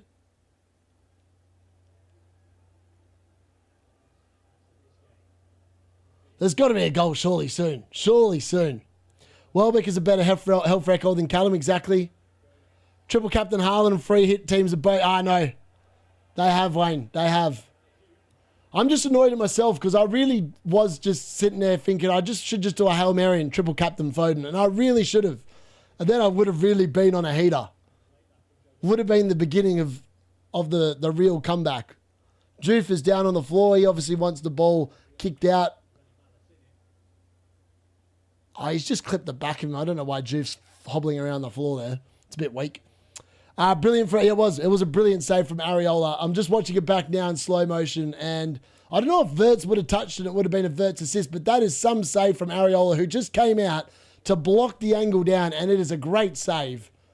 Otherwise, Isaac would have opened his Premier League account for Liverpool. He's obviously got the 1 assist for Liverpool so far, not the goal yet. I think he scored in the Carabao Cup, though. I believe.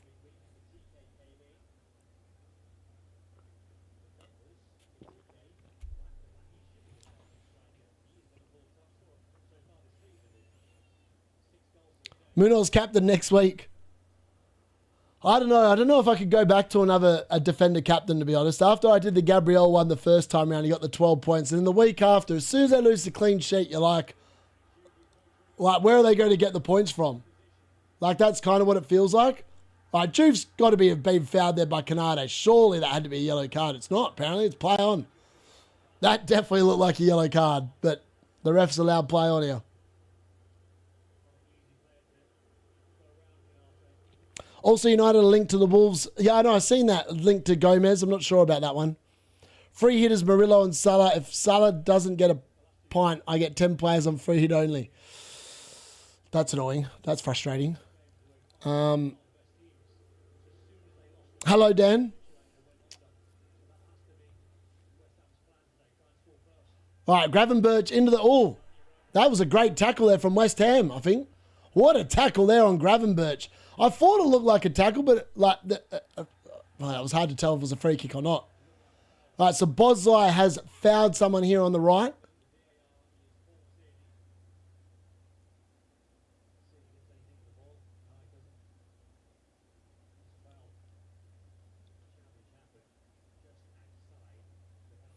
They're lucky there. If that foul had been inside the box, that would have been a penalty, but it was definitely outside the box. Gravenberch definitely was fouled.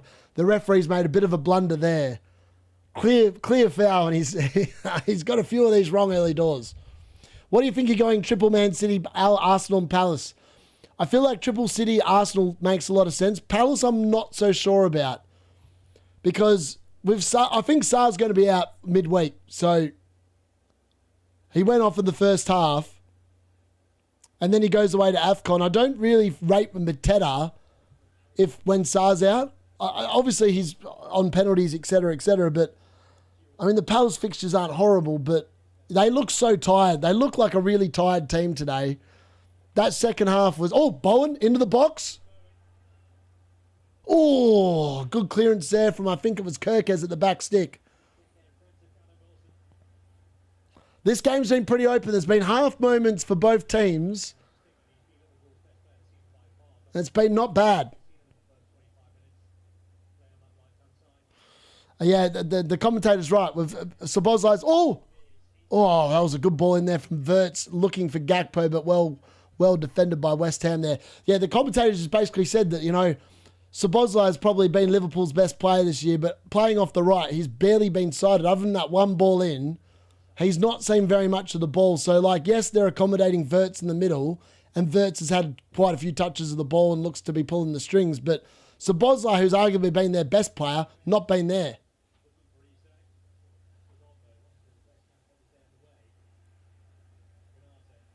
Canade gives the ball away here to Paquetá.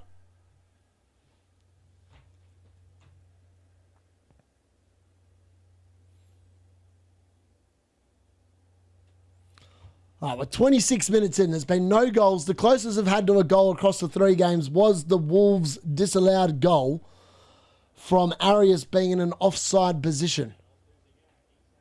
All right, Isak's driving into the box here for Liverpool.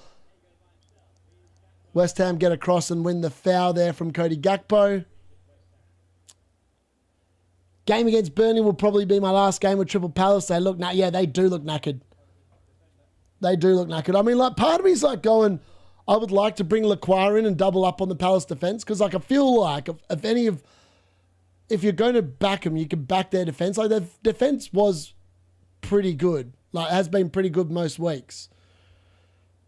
But, I mean, they looked tired against Wolves last week, and that was just post the international break before they played in Europe, and they looked really knackered. That second half was a really tired-looking second half.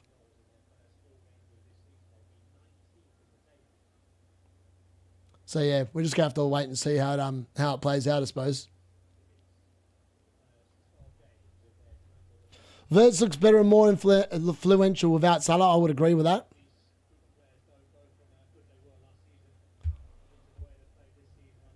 When are we going to get our first goal of these 2 p.m. games? That's the real question. All right, Gakpo driving. Gakpo looking to hit. Plays it to Kirkes on the left, who puts it into the box, and there's absolutely no one there, and Juve clears it away. Liverpool, I feel like have been shading the play, but they haven't. I wouldn't say they've created decent opportunities without really creating a surefire thing. I mean, oh my God, that's embarrassing.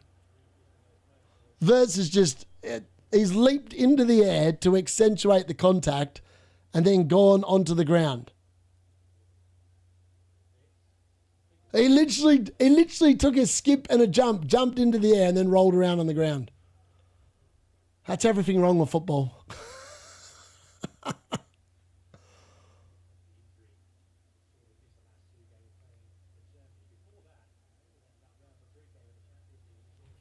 Mad.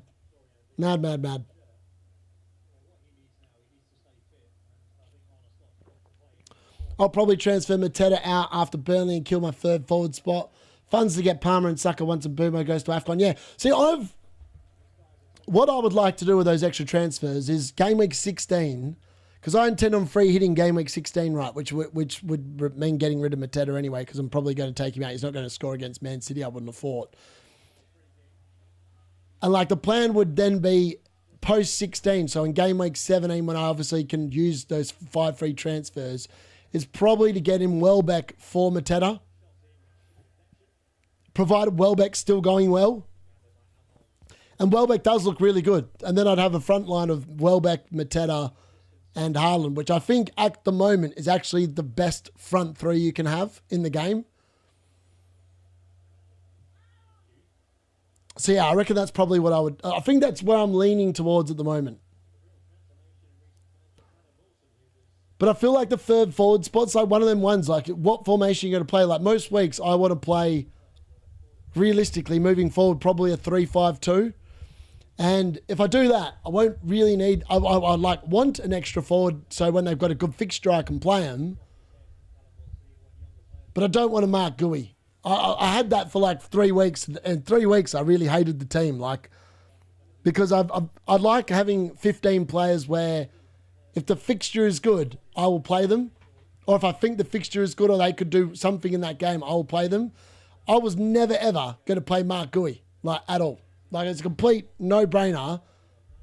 I feel like if you're on a free hit, it makes a lot of sense. Like, you want to save money on free hit, bring a Mark Gui in, put him last on the bench, or a Josh King, whatever it is, whichever way you want to go. But I think in your actual team, you want players you can rely on.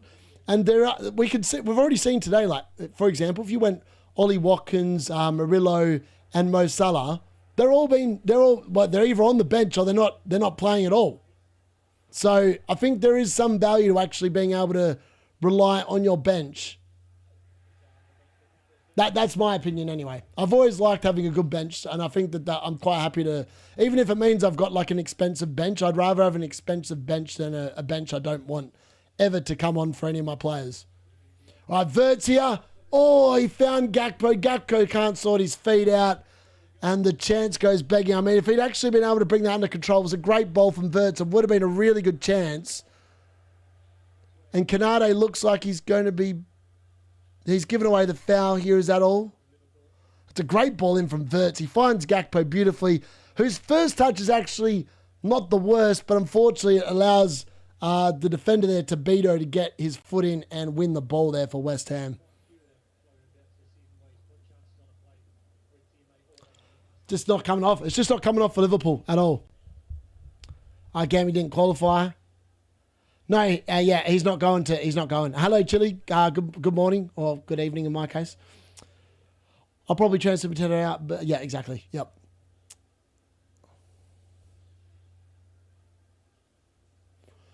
I mean, it's like yesterday, as frustrating as it was having like triple captain Haaland, it was vindication for my vote and praise. And obviously my differential on the pubcast this week was Phil Foden. And as things stand, I've won the battle because Dango Otara was the next closest. And he obviously got 12 points and Foden got 15. So, I mean, Trig picked... This is the funny thing. Trig picked Dango as his differential, and then when he did his free hit, he picked Kevin Charter instead of Dango. Like, he went against his own differential because he got scared, I reckon, that the cartel all went with Charter. So he had to do the same, whereas if he'd actually thought about it, he might actually have gone for his own pick. And there is some merit to backing in your own pick. Like, if you pick a pick, it's because you actually think that they'll do it, and that's normally the best course of action. Live by the sword, die by the sword. Just don't die by someone else's sword. All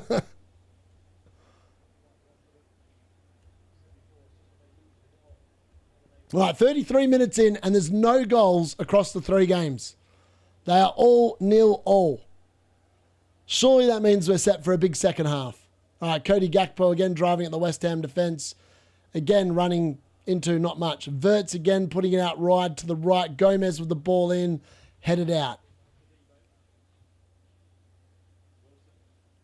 Couple of high foots there.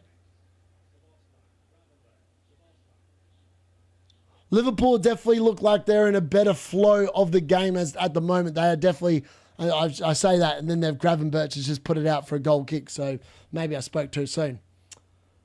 DC update, please. Next 3 or 4 Newcastle games are at home, plus Sunderland away. Yeah, I'm not going to lie. I obviously need to make a defensive transfer because I was relying on Senesi playing against Everton. Now I'm actually thinking, I can't believe I'm saying this, I might bring a Newcastle defender in. Now, the 2 options are, in my price bracket, like this is the options. I can either take a hit, remove Sarr for Minte, who did Brighton have at home?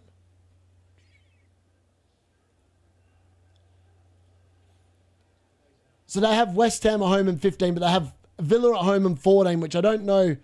I mean, Villa have defended half decently, but I feel like Brighton will probably test and potentially can get a goal there midweek. So part of me really wants to do that and then take a -4 and then move Senesi, because at the moment I've got to play one of either Van den Berg against Liverpool away, which might not be that bad. Bowen, driving but not quite. Blocked there by someone. So yeah, it's either play one of Van den Berg against Liverpool away or whatever it is. Then there's Mukiele. It's either Van den Berg against Arsenal away, Mukiele against Liverpool away. Like I have to play one of those 2. So I don't really want to play one of those 2. I was relying on Senesi to play against Everton. So I feel like I need to move Senesi to a player that's playing and not play one of those 2. And if I feel like, I know it's really, I know it looks like a case of points chasing, and maybe it is, but I feel like ideally I'd like to get to Lewis Hall, who's at 5.2, but I don't have the money to do that. Either that or Lacroix, who's at 5.1. Now I'm 0.1 million off Lacroix as a straight transfer, but in order to do that, I'd need to get rid of Sarr anyway, which would still require the hit. So it's either I'm going to remove Sarr for Minte, who has Aston Villa at home, and I play Minte because I was going to bench Thiago against Arsenal because Arsenal clean sheet. The other option is if I drop Sarr to Minte, I would make 0.4, which would give me 0.7 in the bank, which means I could bring in a 5.4 million defender, which is not enough for an Arsenal defender. I don't know where I'm going with this. Like, part of me is like going, I wish what I'd done in the end, I wish I'd done a -8 this week. I wish I'd done Sarr to Minte, and instead of bringing in O'Reilly for Chalobah, I wish I brought in O'Reilly for Senesi. I wish that's what I'd done, because next week it would have looked really good. I would have had Chalobah against Leeds, O'Reilly against Fulham, and then I'd have the third bloke against, I would have, I'm forgetting. I'm not looking at the screen. I'm watching the football, which is why I'm getting mixed up. I would have Munoz against Burnley. That's the other one. So those would have been the 3 defenders instead. Now, Virgil van Dijk's on the ground now, holding his throat. That's just soft. That is embarrassing. Like, he's gone down, like, after the fact and laying on the floor. I mean, that's embarrassing. So, yeah, I could just play Mukiele, to be fair, because, like, we're based off what I've seen of Liverpool, there's every chance Sunderland can go there and actually get something. Wolves are playing a low block. Morgan Gibb-White looks good. But, like, yeah, I could actually just bring in, like, João or Livramento from Newcastle instead of going for the double up on Palace defence. And to be honest, that could actually be the play, because the fixtures for Newcastle in the short term actually look pretty good. Like, they've got Spurs, who Spurs away, I don't think they're overly good. Oh, Vert should have scored. Oh, no.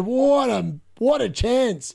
Cody Gakpo with some great layoff play there, and Vert just doesn't hit it. He's gone for the little pass into the net and just not hit with enough force at all. And he's allowed Ariola to save it. So yeah, I could play more Kelly. That is an option. Really want Foden, but I could only sell Bruno and Mbumo. Yeah, I feel like Mbumo you've got to hold for West Ham. You've got to hold him for West Ham and Wolves, really. You've got to hold him for both. Liverpool fixtures looking good. Yeah, Liverpool fixtures look good, but the team looks crap. So, I don't know. The fixtures are only as good as the team that are playing them. If the team that's playing them are in crap form, they're not good. Doesn't matter. Liverpool actually look like at the moment, it wouldn't matter who they're playing, they're probably going to struggle. Man United need to play Liverpool every week at the moment. We probably win every week. My brain cannot accept Sunderland as a top team now. I know. I actually can't believe. I thought they were coming back to the pack yesterday, that 2-0, but then they came back and were brilliant. Like, they were well worth the comeback. Like, that comeback yesterday is the stuff of legend. Anderson, yeah, Anderson could be really good. If you had the money, would you get Hall or Timber? I feel like if Hall's nailed, and he should be, if he's back properly fit, Hall's just such a good player. And I owned him last year, and he was brilliant last year. So I do. Hall's a bit like Foden for me. I got so many points off Hall last year. So I feel like I've got a soft spot for him. I know Zirkzee, oh my God, 100%. Watching Liverpool, it was making me sleepy.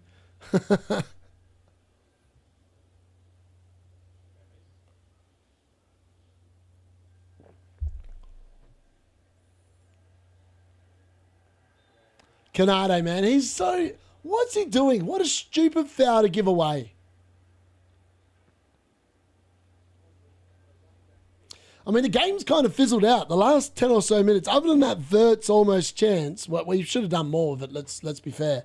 Other than that, this game's been... Well, all the games have been very listless. We haven't even crossed to the Brighton and Nottingham Forest game because there's obviously been no real chances in that game to actually show. So what a boring first half this has been. At least Man United Crystal Palace, that lived up to the billing. The first half could easily be multiple goals for both teams.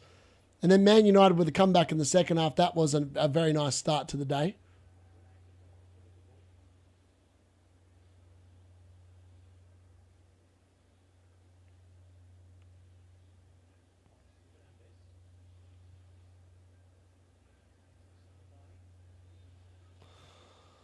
Yeah, this game's just a weird game to watch. It's not like it's free-flowing for either team. It's like a team that I feel like West Ham they're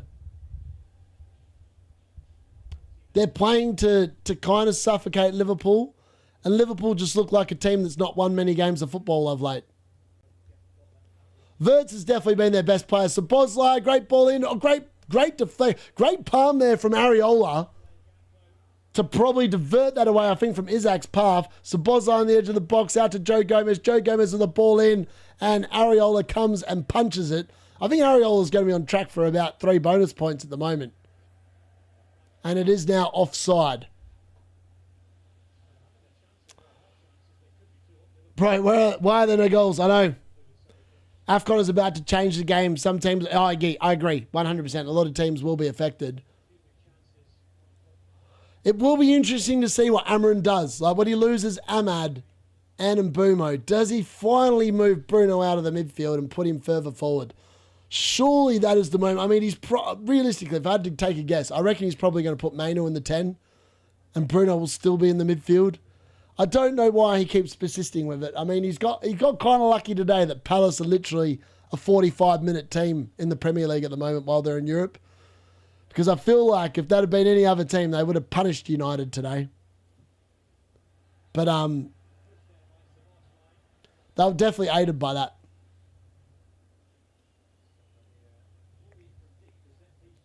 So Szoboszlai pushing his lucky. I mean, he could easily have been booked there. That would have been his 5th yellow card as well, but he's got away with one there. Will Salah play? I'd say if this game continues at 0-0, he'll probably come off the bench in the second half. He'll put Zirkzee in the 10. I hope not. I know Zirkzee scored today, and yes, I know that some United fans thinks he's a half-decent player, but I mean, I really feel like that was a goal that should have been stopped.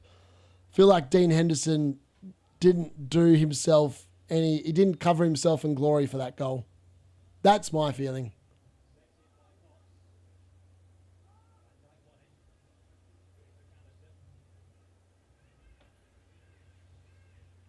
Mount in the 10, he's been good. I know, Mount's been actually really good. The problem is Mason Mount's injury record. I feel like if he wasn't so injury prone, he'd be someone I would actually be interested in. But I feel like he could sit there and like he could do a crap at half time and he doesn't come out after half time. Like you can't be buying players at this time of the year that are injury prone. Which is why Sarr's going to be leaving. And then the rest of the team, they just don't get injured. I don't have anyone in there that actually gets injured. So, touch wood, that continues. I will admit, I've been pretty impressed by Wirtz in this first half. Like he's been, other than that chance he left on the table, he's actually been pretty good value.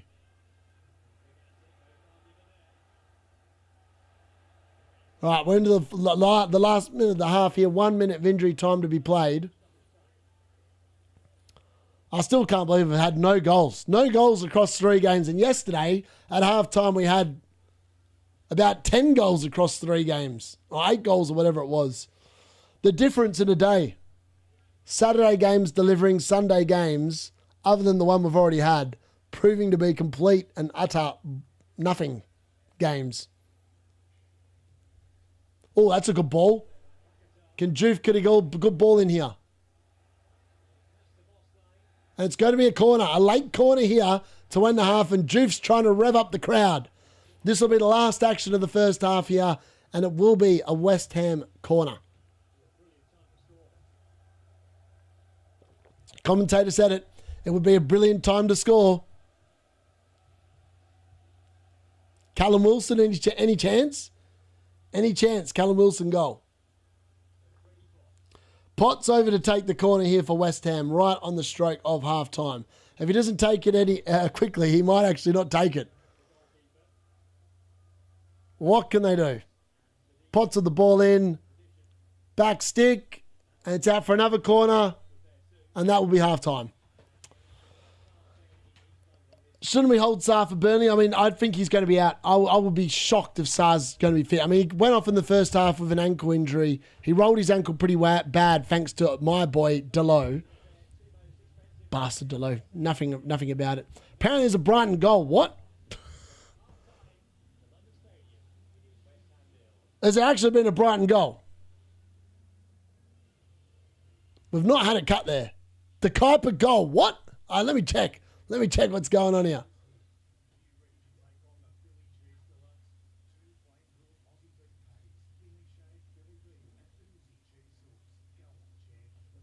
Not seeing it on the website.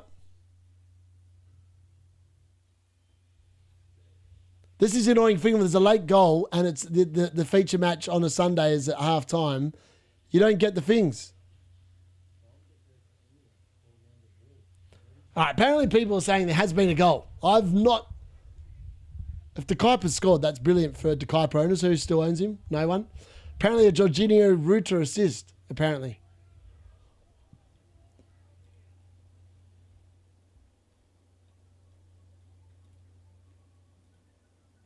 Wow, it's taking a long time to update here. All right, maybe we have got a goal. I'll believe the chat. The chat are normally pretty consistently good. So I'll believe you guys. Apparently it's a De Kuiper goal. I'm not seeing anything because we've gone to an ad break here and they're back in 2 minutes and 40 seconds. So I'm not going to see the goal for another 3 minutes.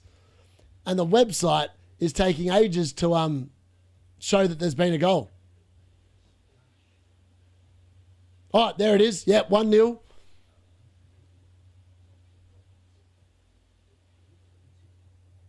And yeah, it's a De Kuiper goal. Mad. Crazy. Yeah, De Kuiper goal. All right, folks, we have got a goal right at the end of the first half.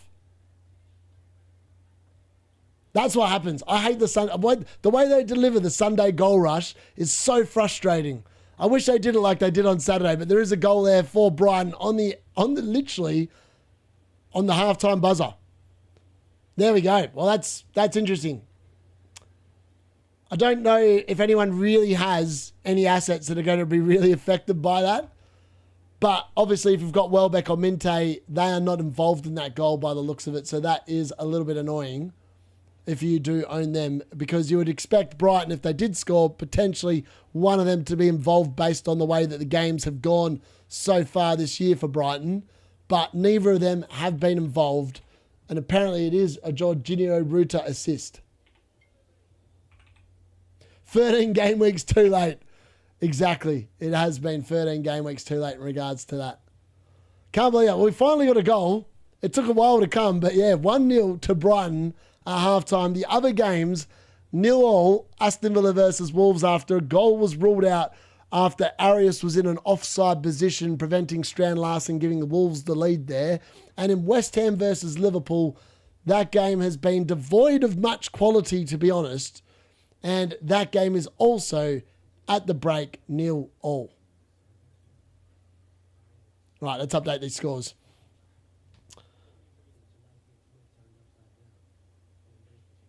I still can't believe there's been so few goals in the first half in this one. Hopefully there's a bit more action in the second half.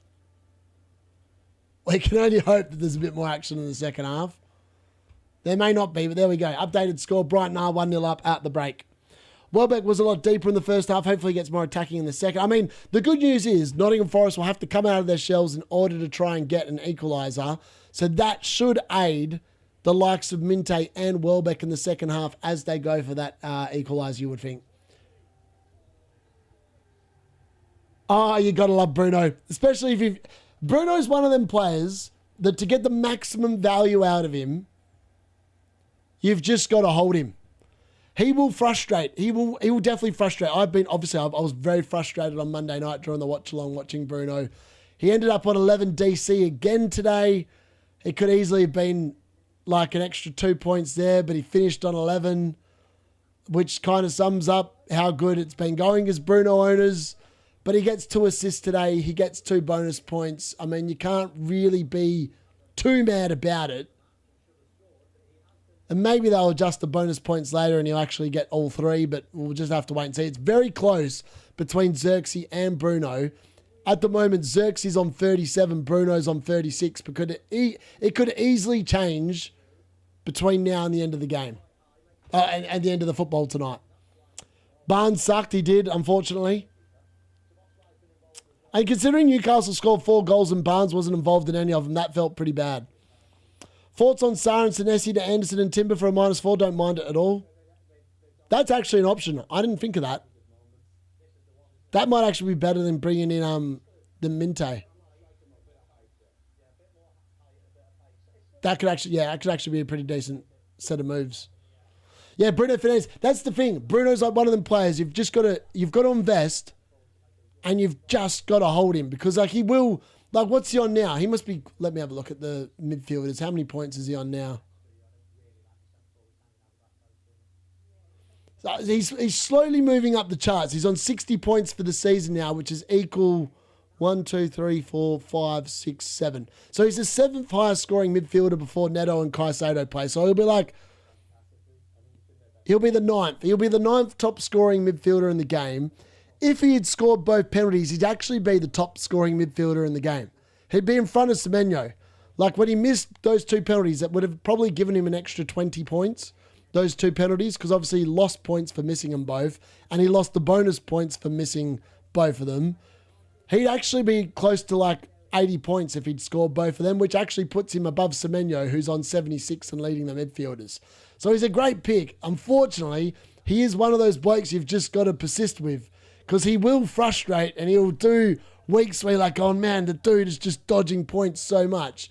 And then he'll have days like today where he just gets you a 10-pointer quite comfortably and makes pretty light work of it.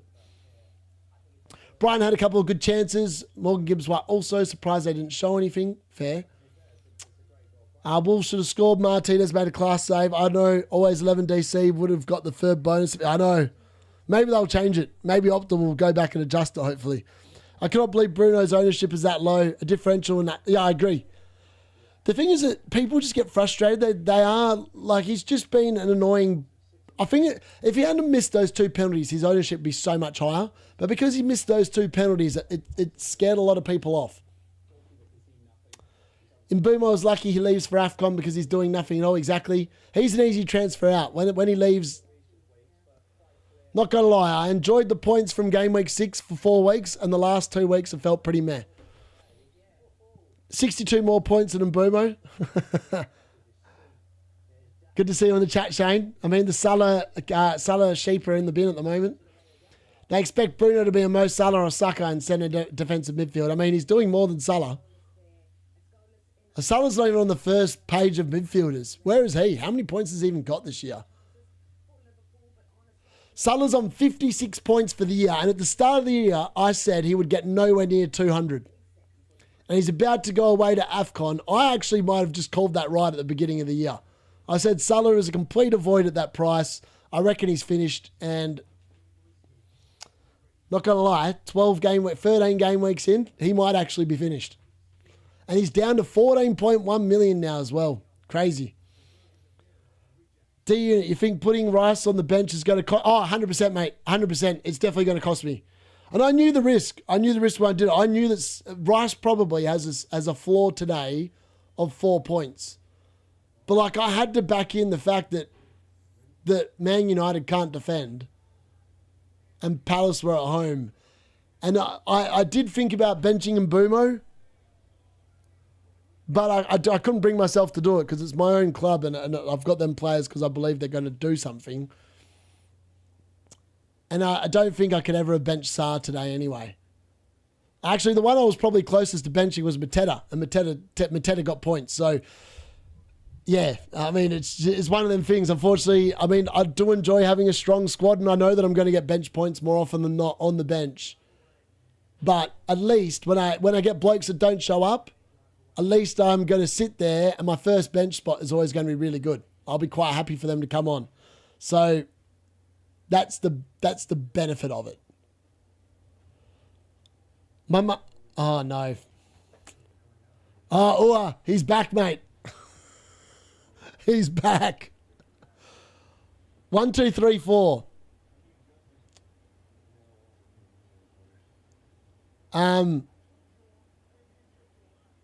Yep. That's all I'll say. Salah Sheep. Love it. The people change for the free hit. Would you do and die in Gakpo to Foden and Anderson? Yep. 100%. Salah is just happy with his money. He'll now go back to Egypt after the season and sit with his 50 pyramids. Yeah, he's looked a changed man ever since he signed the contract. It's a classic example. Marcus Rashford looked amazing. Then he signed the contract and went completely off the boil for Man United. Like, completely off the boil. It is like one of them sagas, like where you are playing for a contract. We see it even in AFL over here. Quite often players in their last year of their contract, they're looking for more money. They end up playing an amazing season. The year after, quite often they dip and they don't do as well. But yeah. I'm done with that. Fair. Mamashvili. I think I said it right. Mamashvili. Instead of Marshmallow. I might triple captain Eze in 16 if he's rested in Europe. Overtake the GOAT trig. I like it. I just wish I'd done what I was originally going to do. And Bruno, triple captain Bruno in 19. I feel like the Bruno captain blank in this week when I captained him really just threw me off because I was expecting a haul against Everton on Monday night. I did not expect that performance. It was a very average performance. And I think that put me off. And I was like going, this is probably the next best time to play it. Because I feel like West Ham are actually improving. And I feel like by the time Man City play them in 17, I don't know if it's going to look that appealing. It might. I could be wrong. But everything pointed to a triple captain haul this week. And it just was, it stunk up the gaff. Senesi best replacement. That's the key. It depends on how much money you've got. Best goalkeeper replacement for the injured. Was he injured though? I feel like he was just dropped. I felt like Pope was dropped. It was a strategic dropping. Billed as he's injured. I mean, Ramsdale, I don't really rate Ramsdale as a keeper either. I feel like, I don't know why they bought Ramsdale. Adebayor was the king of playing for a new contract and turning back to being crap. He was. He actually was. I remember that.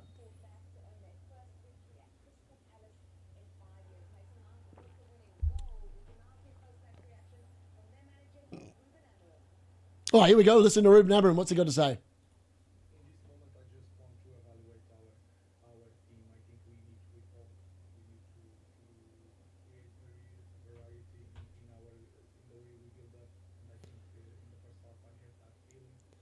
Oh, I love when Amorim says, I had that feeling. I had that feeling that Dalot played a wonderful game today. I had that feeling that Joshua Zirkzee was going to score that goal today. No, he didn't say that. I'm just making up words for him. Well, yeah, I agree. We are very happy. We've got 3 points in the bag. And to be honest, I was not expecting 3 points in the bag. Tom almost called it perfectly. I think Tom went with... What prediction did he go with? He went for a Man United win. I feel like he went 3-1. Man United. So he was closer than I was. I went 3-3. So Tom, well done to the Tom. Where's Jesus when you need him?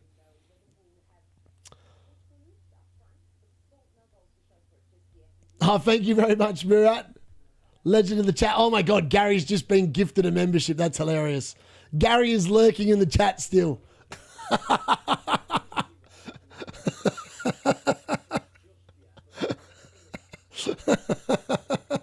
That's hilarious. Thank you very much, Murat, my man. Has Trig got any chips left? No, he's not. He's the one I'm chasing in my first season. He's the GOAT. Yeah, I think Trig is all out of chips. He played his last one. Free hit was his last one to go, and he's played them all. Gary's also played all his chips as well. I've played all of mine except the free hit. I've just had no luck this year with my chips. I feel like I've played 3 chips out of 4, and they've all been unbelievably, woefully bad and crap. Ironically, I feel like, considering my luck with chips, I feel like I'm doing well to actually be getting green arrows. I've been throwing away just nonsense, really. And we're about to get underway here in the second half. Yeah, Murat's given them away to some good people today, hasn't he? You are, Murat, you absolute legend. Remember, if you're joining the WhatsApp group, make sure you give your name, location, your date of birth. Give for Yoda. Yoda's joining me in the chat. There we go. Little Yoda, let's go. All right, second half is underway. Let's get the timer back up and running. What have Liverpool got? Can they turn their season around? Or West Ham going to capitalise in the second half here? And Kirkes is down on the floor within 20 seconds of the half. Again, holding his face. And Liverpool doing a lot of diving and carrying on. Oh, I love it. When Mark Goldbridge he's the classic, what's the word you're looking for? He's the classic merchant of clickbait titles. Amorim silences the critics. Goldbridge, I love you, mate, but that's such clickbait nonsense. All right, what can we do in the second half? Are we going to get any goals? Brighton obviously leading 1-0 there against Nottingham Forest. Aston Villa Wolves 0-0. West Ham versus Liverpool 0-0. What are we going to get? What is the second half going to throw up? There's traditionally more goals in the second half of Premier League football games, particularly on Sunday, so hopefully we get some. I love it. I love it. A D-Unit membership is more valuable than a review subscription. All right. Decent ball in there to Gakpo. Gakpo makes a meal of it, and it's cleared away there by West Ham, and it's out for a throw-in. You have to cook a mega differential, 100-pointer free hit, man. We will be there. I know. Game week 16, I will not lie. If you follow me down the free hit strategy of game week 16, just don't pick who I'm picking because I will be going unbelievably rogue. I'll be picking a bunch of players that are just not owned by anyone and hoping beyond hope that a miracle is delivered. Literally, that is what I'll be going for. It will be the most out there free hit draft with low owned players, and I'm just going to hope that they bang.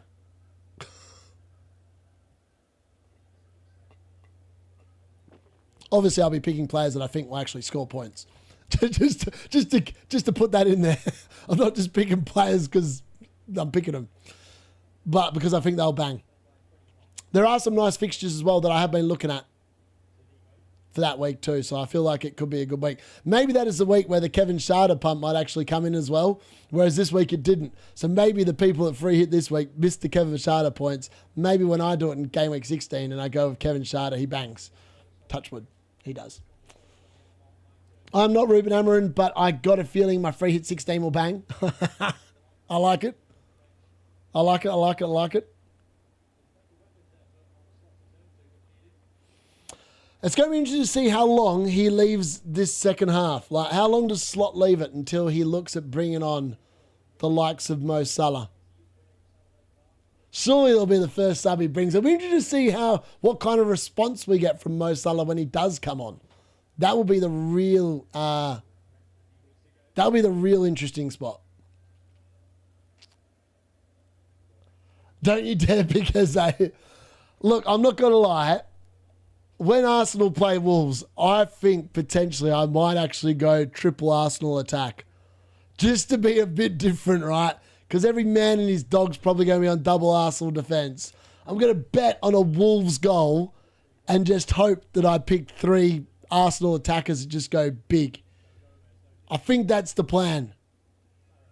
We'll go over Rice, a Saka, and depending who's fit, someone else.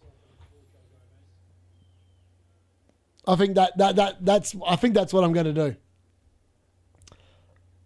Against DCL, I take it. Barry captain? Why not? Actually, I might bring in Cole Palmer because Cole Palmer will have Everton in game week 16. So that could be pretty good. Gakpo of wow. Gakpo of a shot that's gone into row Z there, folks. That is some woeful finishing. Captain DCL, I take it. I love it. Salah could do well against tired legs. He could. Cheers, Mark. Thank you. Marino. Pubcast got one too. I know. Gary lurking in the chat. And he, it's quite ironic. It's like the ultimate insult. So Murat played Gary in the D-Unit Elite 11 last week. Murat spanks him. And then just like as a little bit of a gift, just to wind Gary up even more. Today, Gary gets lucky with a membership. That's hilarious.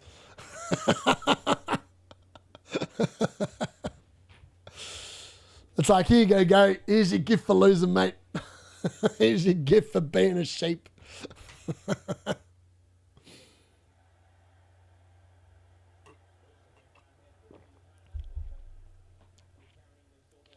Mark, good man. Yeah, mate, Murat is everywhere. This place gives me happiness. It does. It gives me happiness as well. Time for Salah to take that Saudi money. It is. And thank you, Murat. Thank you, buddy. It's what my community is all about. Banter, good fun, good vibes. Led by the bloke that gives it and takes it. All right, Kirkes with a ball into the box, cleared there by Joof. And someone's down injured on the floor for Liverpool, trying to look to waste time or get the referee to stop the game. But West Ham are pushing on here. Joof down the left. And a pretty woeful ball in there by Joof. And easily cleared away by Canada. They live off our tips now. They do. Why is Senesi out? No yellow. Right? Yeah, he got 5th yellow card. 5th yellow card, so 1 game automatic suspension. All right, out to Joof on the left. Joof with the ball in. Oh, Allison, that was a bit risky, but it's worked out okay. He claims the cross.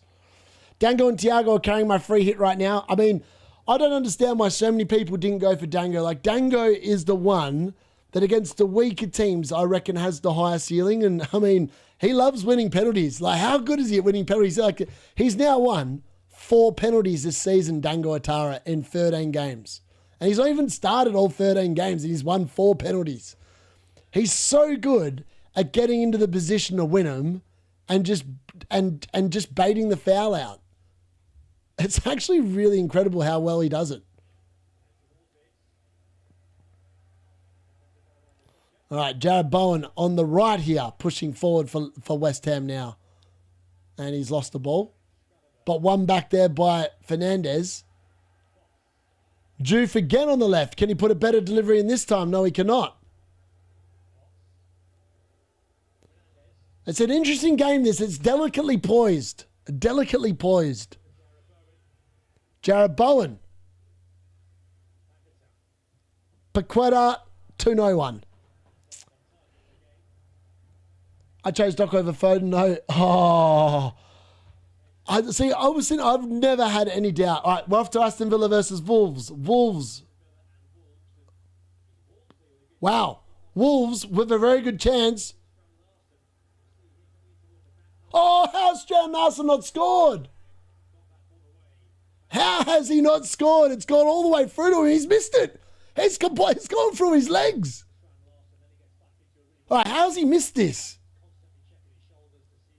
Oh, that has got to be one of the misses of the season. It surely is a tap in and a goal for Wolves, and he's completely missed it. He hasn't even made contact with the ball. It's gone through his legs.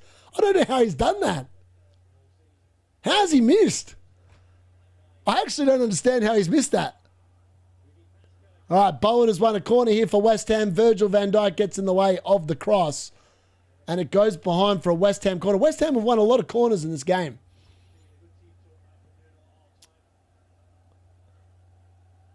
Will you do a video for new members like Gary who need a wild card?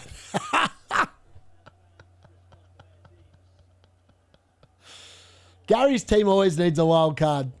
His team's never what Review wants it to be, so he almost needs a wild card every week. It's a sad existence. Marlon, I passed the ball. Defender got the ball. Who? He didn't. Oh, was it? I thought he missed it. I didn't think the defender touched it. Okay, my bad. From the angle that I saw, it looked like he made a meal of it. It looked like he completely missed it. Like, went through Strand Larsen's legs. Even, like, yeah, I mean, if the defender got it and diverted it through his legs, that's some play.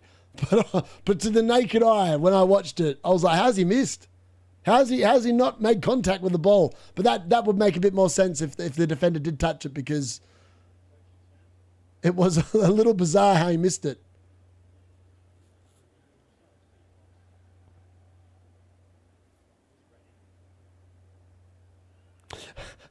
You can make it a weekly section. Gary's wild card this week. I have to get Gary to send me the review template each week and say, this is Gary's wild card for the week. All right, Jared Bowen into the box.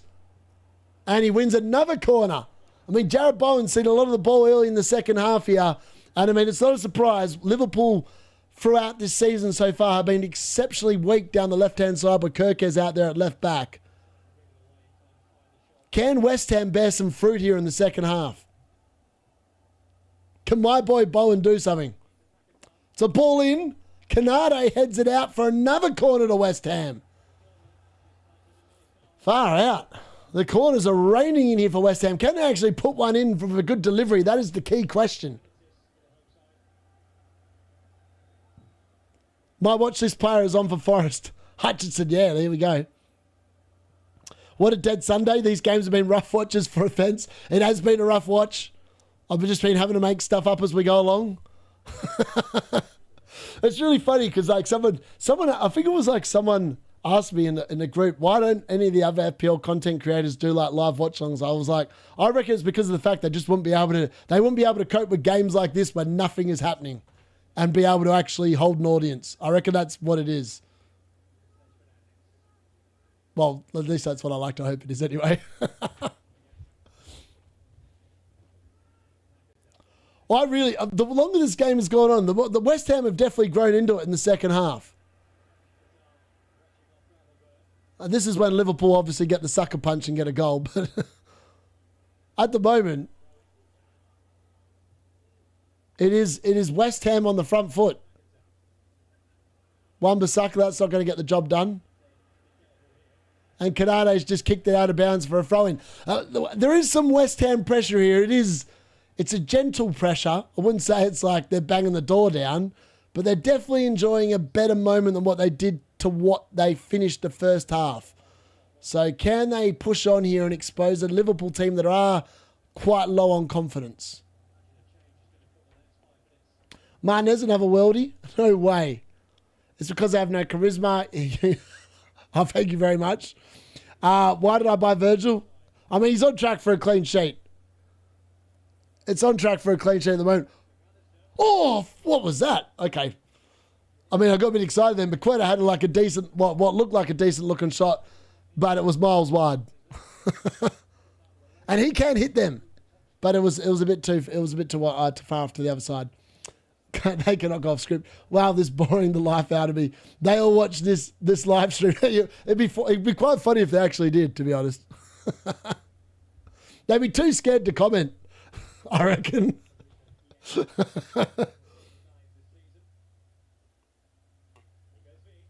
Oh, Verts, what a ball in. Oh, cleared away there by someone. Number 15. Who is that? It's not Tabido. Must be Mavropanos. Mavropanos of a great interception. Yeah, it was Mavropanos. A great interception there. I mean, Liverpool had an overload at the back stick, so he had to get contact on that ball, and he did. Rodgers goal and Aston Villa clean sheet incoming. One more Emi Martinez save for points. Let's go. Need it. They do, trust me. I feel like Wolves potentially have had the better of the chances in that game. Palmer on the bench and Estevao starts. That's interesting news. We'll bring you that live very shortly.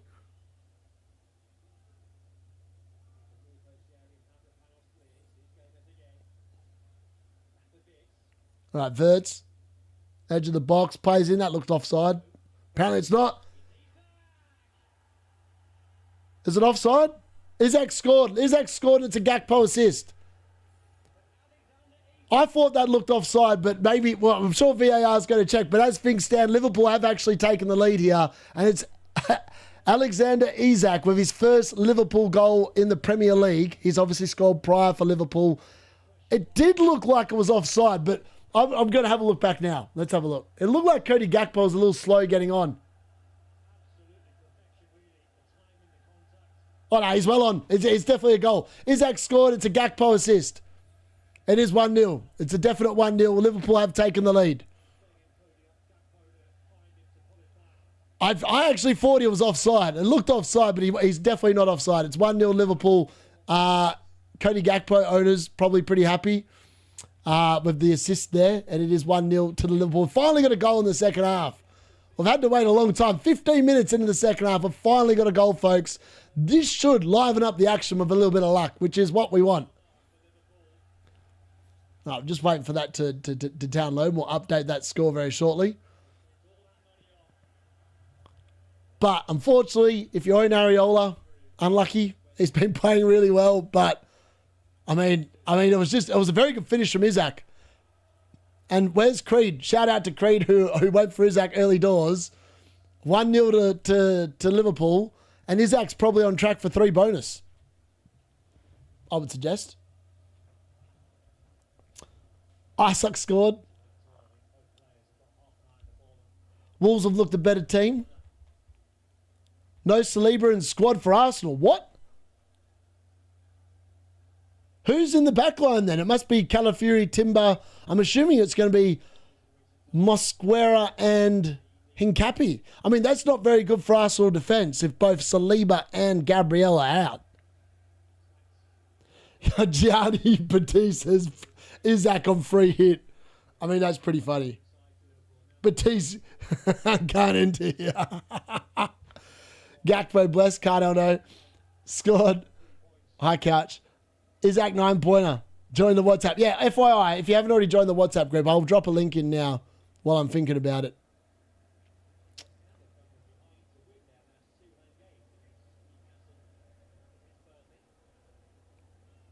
All right, where are we?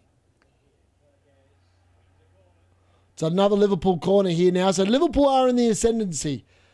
What goes on from here is going to be pretty interesting, though, to be fair. Will they continue to hold on? There we go. We don't charge for our group chats here and FPL advice. We just offer it for free. With that link there. Oh, why's my computer done that? No problem, no problem. All right, Gakpo with a corner. Areola punches it clear. And West Ham will keep that in.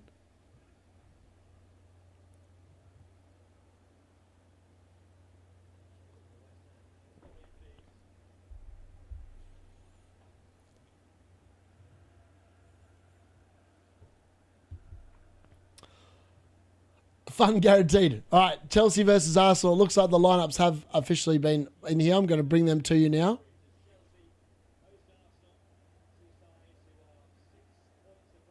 Touch wood, they've put them in here.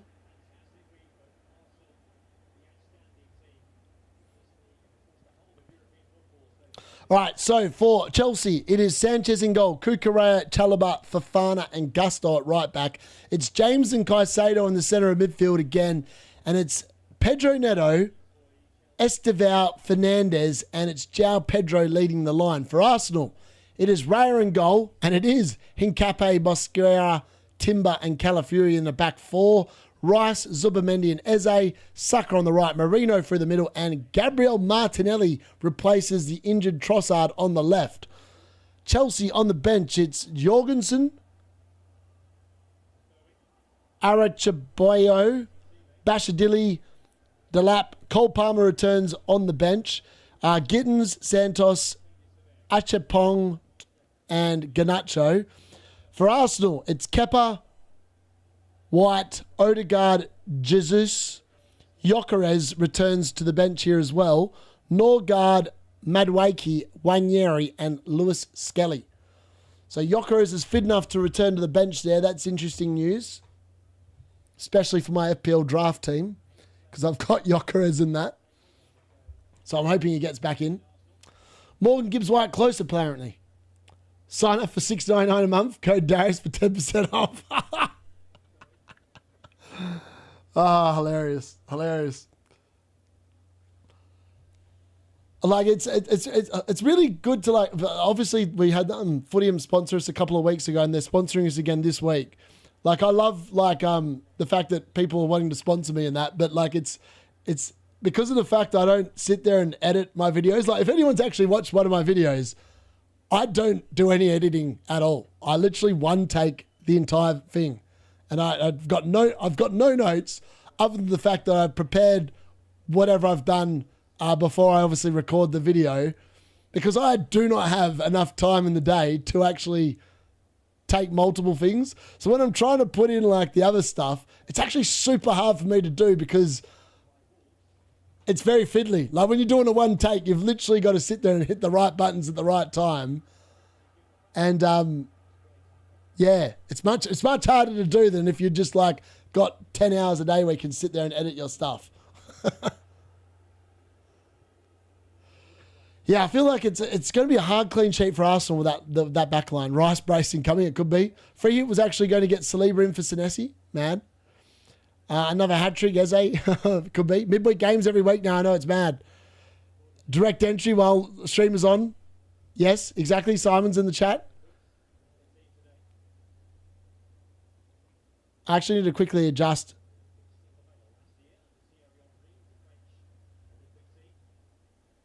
I feel like Aaron might be. If Aaron's in the chat, just let me know if you're in the chat now, because someone has tried joining called Aaron, and I think potentially we'll let you straight in. If you can confirm you're in the chat at the moment.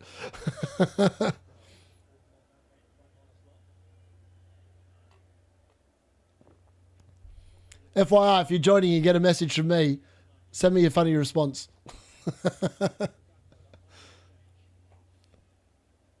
Yes, smash a like, folks. If things stay like this, I'll be 120k. That's pretty good.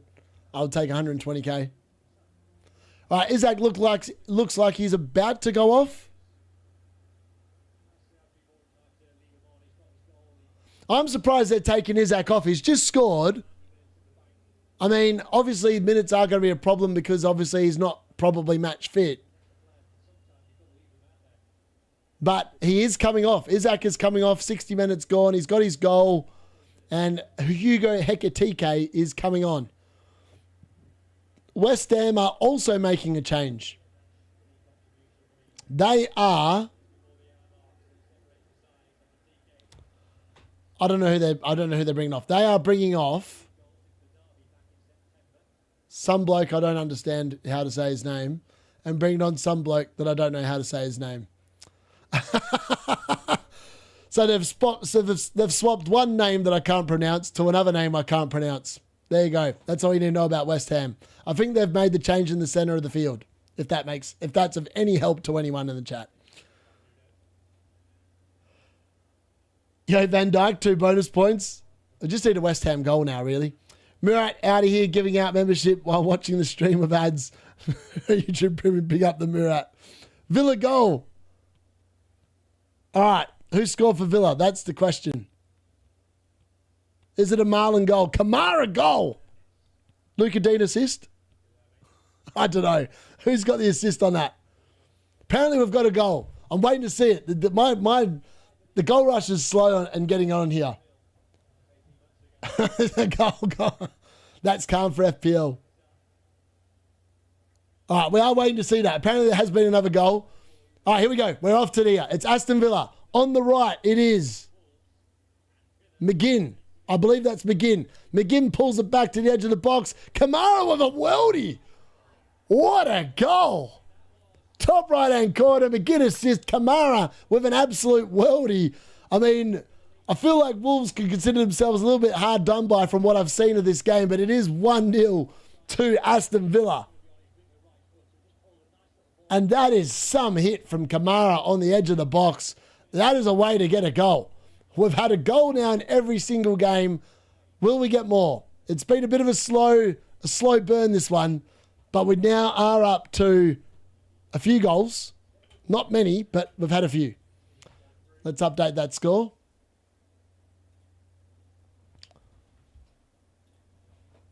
(1-0). Actually, did I update the right score? I did. I put 1-0 to Villa. For a second, I thought I put 1-0 to Wolves. I was like, hold on, I need to go back and change that. But no, I've done the right thing. All right, should have that up in a second. All right, West Ham have won a corner here. I feel like there's something more going to happen in this game. I don't know what it is, but I feel like potentially West Ham might be able to get themselves back in. All right, there we go. Score updated. We're 25 minutes into the second half. Yeah, McGinn assist. Thank you to whoever gifted me a membership. I've just been down the shops. Ah, there we go. Aaron is here. We'll add him in. All right, yeah. Where are we at? There we go. We'll accept you in, Aaron. Aaron is in. Hopefully Salah can stay on the bench as I have Konza on my free hit bench. That would be nice for anyone that's got Konza on the bench. I feel like a lot of people might have a Villa defender on the bench. Like first spot. I don't know. I'm not sure. Yeah. I just can't believe Salah has been on the bench for 71 minutes. I don't think they're looking at making a change anytime soon either. Ah, there's Aaron. I've just seen Aaron in the chat. Well done, Aaron. Thank you. Yep. I've accepted you in, buddy. We've just grown to like 270 odd people in the group chat now. It's brilliant. Just be prepared. It never sleeps. That chat never sleeps. I'm amazed how often that chat goes off. And I can guarantee you, folks, Tom is currently at Breakfast. Timu Jesus is going to be live in the chat probably in the next hour. and he'll be off it. He'll be on one. He'll be on a tear for the next. He'll be on a tear till like 6 a.m. because he's out at Breakfast watching Crafty Cuts and who else is there? Stanton Warriors and the Freestylers, Pump DJs. They're all there tonight. I was going to go, but then I've got such a busy, hectic week. I physically can't like waste time driving 6 hours one way and then 6 hours the other to go. So that's why I'm not there. Marlon, big chance. Oh, unlucky. Rice Interim. Would you sell Virgil for a 4.5 million defender and sell Sarr for Foden or sell Senesi who's on my bench to get Rice? I feel like Liverpool, I would say, this has been a weird game to watch because West Ham I don't really rate as an attacking outfit. Like, I thought that Liverpool would keep one clean sheet in those games coming up, and I feel like this was the one where potentially the clean sheet might come in. And it does look like the clean sheet is going to come in. But, I mean, there's still 18 minutes. There's every chance West Ham actually come back into this game. So 1-0 is a very dangerous scoreline. But I just look at Virgil van Dijk, right? Like, he's not going to score a goal. Like, people sit there and go, oh, he's got really good goal threat. Like, I know he scored a goal in the Champions League. The Champions League, I mean, they lost 4-1 to PSV. I don't know what to say. I want to see some more form from Liverpool before, like, I would recommend buying them. And I know that, like, they're into the good fixture run, right? Like, what have they got? Who have they got next? They've got Sunderland at home next. Sunderland are nowhere near as good away from home as they are at home. That's for sure. But I still don't think that's an easy fixture for them. So I'm not. It's a tough one. I feel like I don't know. I'm not convinced Liverpool will keep too many clean sheets. Like, even today, there have been moments where I'm like, oh, West Ham could easily. If West Ham had better attackers today, they probably would have scored like some of these chances. But they are quite a limited team with the players that they've got in that team. So it is a hard one. Google Translate. You can use Mercy for thank you. Nice. Goody. I'm currently just got 15 points. Nice. Had to learn simple terms. Anderson DC again. I mean, he's so good. He's like literally a 4-pointer every single week. Villa third in the league. I mean, it's hard to believe that Villa are third in the league. It's like the definition of just grinding out wins. Like, Villa have just been grinding out wins and somehow they've got into third spot in the league, which is pretty incredible. It is pretty incredible. All right, there's going to be more subs here. Liverpool are bringing on Curtis Jones.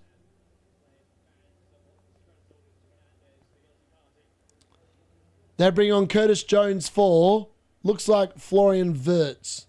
And it is. Wirtz is off. We've yet another blank. What is he on now in the Premier League? He must be up to double. He must be up to 0-13 or double 13. And Curtis Jones is on in replace of him.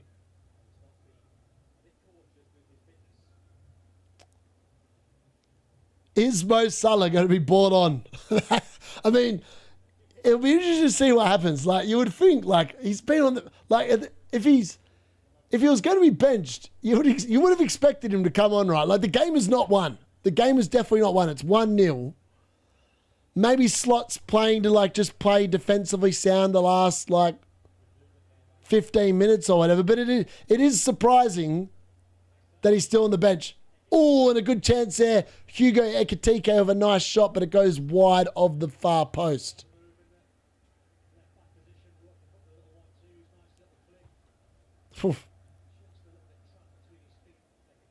Ekitike does look good, man. Like, when you look at Ekitike and Isaac, I know they paid more money for Isaac, and I know obviously Isaac did score today, but like, when I watched them both, I think Ekitike is actually the better player. Like, just the way he moves just looks so, I don't know. It's almost like Henry-esque, like the way he kind of glides on the ball and the way that he sort of, I feel like the way he kind of positions himself, if that makes sense. All right, West Ham driving into the box. That's a poor ball from, I think that's Somerville. That's a really sloppy ball. He really should have done better there. It was 2-on-2 and it was a bad pass.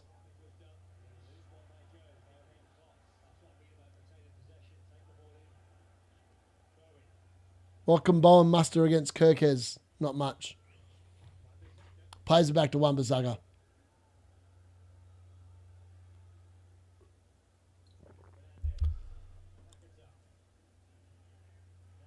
Bowen ball into the box. Callum Wilson headed away by Canate. Canate must be close to some bonus points because I feel like he's had a lot of DCs in this game. Every time the ball goes into the box, I feel like it's Canate winning the ball. Let me have a look.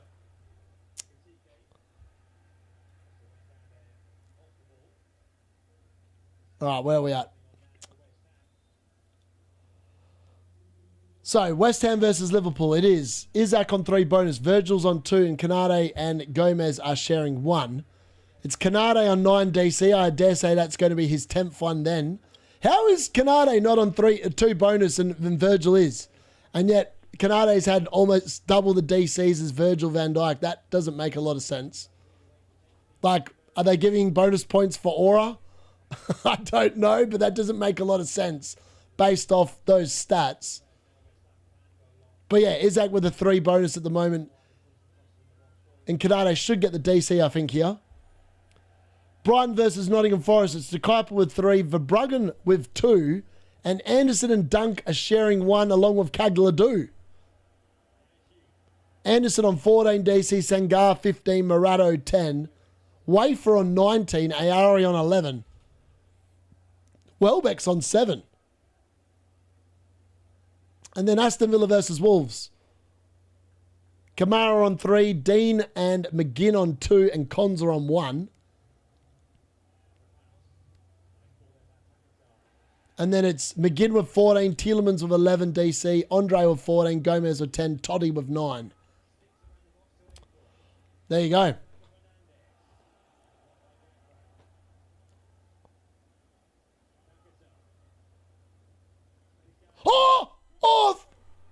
I thought he'd scored. He hadn't. It was offside anyway. I thought Fulkrug had scored. Actually, but he would have been. I would have been offside. Paquetá was miles offside. Why did that look like a goal and it wasn't even a goal? He got the header in front of Canate, but like Paquetá was miles offside. He was about 2 meters offside. Isaac is good last season because of Jacob Murphy. Yep. Are you excited for the World Cup? I'm hoping England win. Like, I really hope England are winning. Like, they should. They've got a really good squad. Well, that's pretty good. 2 points off the average either way is looking pretty good. I mean, it does depend on what happens in the last game of the game week, but it should be all right. Are they saving Salah for Sunderland? Maybe. Would you still captain a Man United player home to West Ham? Yes, based off what I've seen in this game, 100%. The Krugmeister is coming on. Need Anderson goal. Who's on pens when Salah's not playing? I would have said Isaac, but Isaac's not on the field, so I'm going to say Ekitike. VAR check, red card Wolves. Who's on pens when Salah's not playing? Yeah, I would say it'd be Isaac if he's on the field. If Isaac's not on the field, I think it depends on who's on the field. I feel like Ekitike could potentially be next in line, but it could be Gakpo, it could be Wirtz. I'm not sure. I actually don't know. I don't know the answer to that question.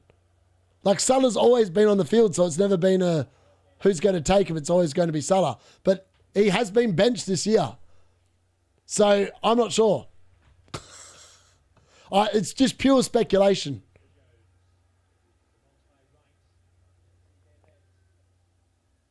Yellow after VAR. Okay, apparently it's yellow. Virgil van Dijk on penalties. Surely.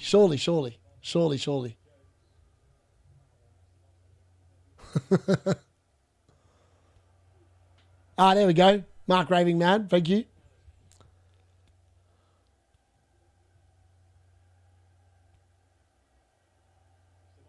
All right, so Bosley down here on the right. It's out to Ekitike, who looks for the cross, but well defended there by Juve with the block and then the recovery, and then winning the foul off Szoboszlai.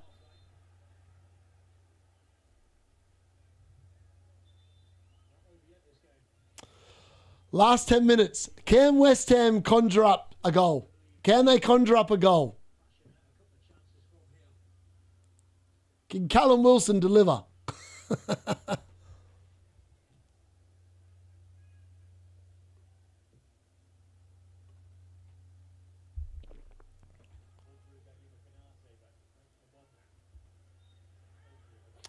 And then Szoboszlai's, I mean, that is a really poor foul from whoever that was that just went into the back of him. That's just a stupid foul to give away. Szoboszlai will take about 30 seconds off the clock, getting up off the field and taking the free kick. Can we get another goal? Will there be more goals? Normally this is the time in the Premier League games where there are goals. And there's 3 teams chasing a goal. Will we get them? Oh, I think he is. I think you could be right. I think Fulkrug might be off. On for Wilson. I didn't actually catch who went off.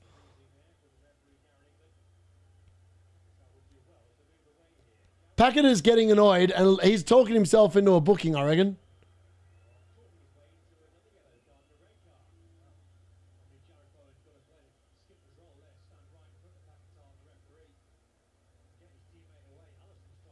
Alisson Becker's trying to stop Paquetá getting himself sent off. What is he doing? Just let it go, man. He's talked himself off. Paqueta's been sent off. He's talked himself into a second yellow card. What an idiot. What an idiot. What is he doing? That has got to be the most stupid sending off I've ever seen in my life. He's lost the plot. He's had a complete meltdown. He's still arguing with the ref. He's still arguing. Like, what is he thinking? You've been booked, mate. You can't change a booking. Once you've been booked, just shut up and walk away. What's he done there? What is he? That's just the most bizarre red card. Now he's arguing with, like, he's talking to the Liverpool players, like, why am I getting yellow card? And he should have just let it go. You're not changing. The ref can't retract the yellow card, mate.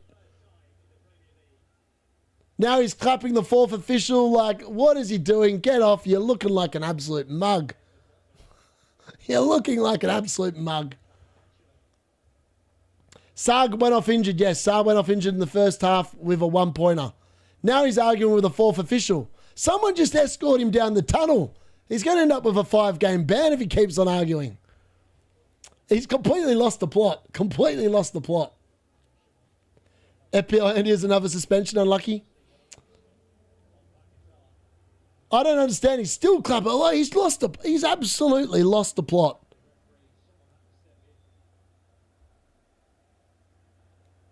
The funny thing is, he gets a yellow card for dissent, right? And he didn't even make the foul. So Szoboszlai goes down. Paquetá gets yellow card for dissent. And then Paquetá just gets completely wound up by getting the yellow card for dissent. He goes back to the referee again, and he gets booked again. He's literally been booked twice for dissent in the space of a minute. I don't understand what he's doing. He didn't even make the foul. Like, it wasn't even going to be a yellow card for anyone. He's argued and gone to the ref and talked himself into literally 2 yellow cards. I mean, that is the most bizarre send-off you'll ever see in football. I still don't understand what I've just watched. Like, why would you get that mad about it? I mean, it's just ridiculous. Paquetá is another review, darling. No, I've never been in my team. Paquetá fixing his send-off. Wonder how much he got paid for that to get a red card against Liverpool. 2 hilarious red cards 2 weeks in a row. I agree. Glasner said a couple of games. Bet scandal. A betting syndicate is smiling somewhere. 100%. All right, we've just seen the red VAR challenge.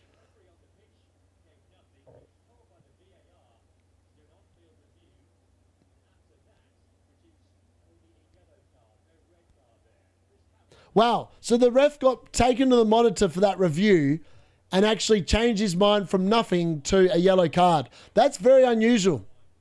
So obviously he thought it was worth a card, but not a red card. That's interesting. That's a very interesting... having seen that back, it's either not a card at all or a red. I'm not sure. I'm not sure about that one. Here we go again, another investigation.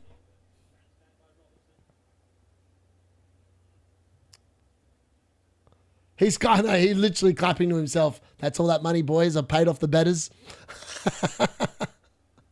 Referee may be involved too. He has to make money somehow. Paquetá have Virgil in his FPL team.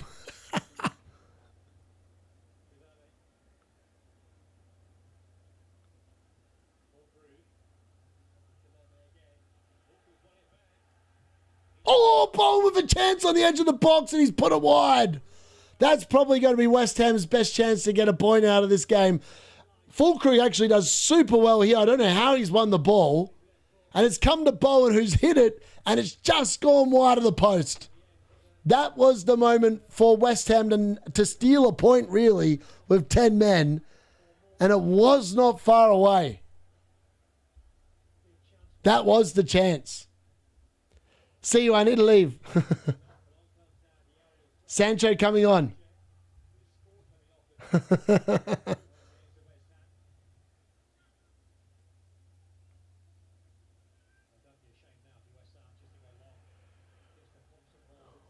What have they got? What have West Ham got with 10 men? Yeah, you just need to probably just play the ball forward and just look for crumbs, I reckon.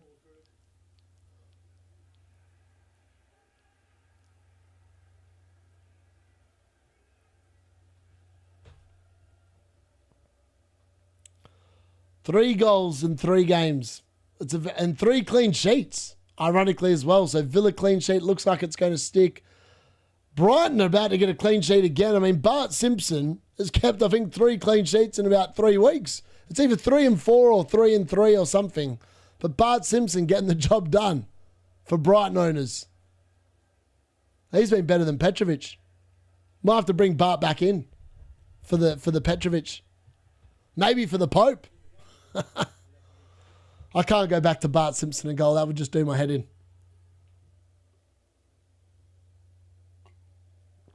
He absolutely killed me last year, Bart Simpson. I owned him for like what looked like the best run of fixtures in the world, and he was absolutely woeful.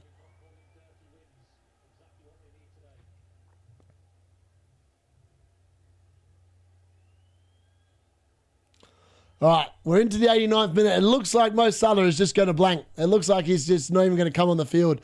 They're going to get quite lucky here, and they're going to get the first in off the bench, which I imagine for a lot of teams is not that bad. Ideally, Mo Salah comes on in the 90th minute. Alisson came out to clear, but Kanate heads it away.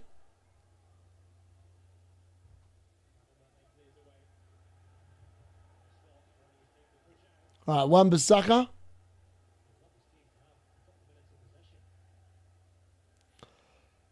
Can West Ham actually create a chance here in the last couple of minutes?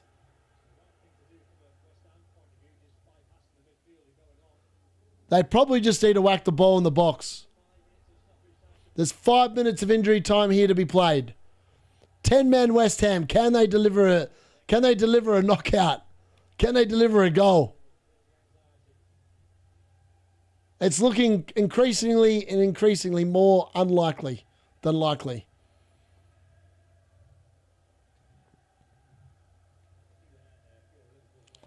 I wouldn't say Liverpool played well, but I also would say that they've been kind of blessed by the fact they've played a West Ham team that really haven't offered a hell of a lot going forward.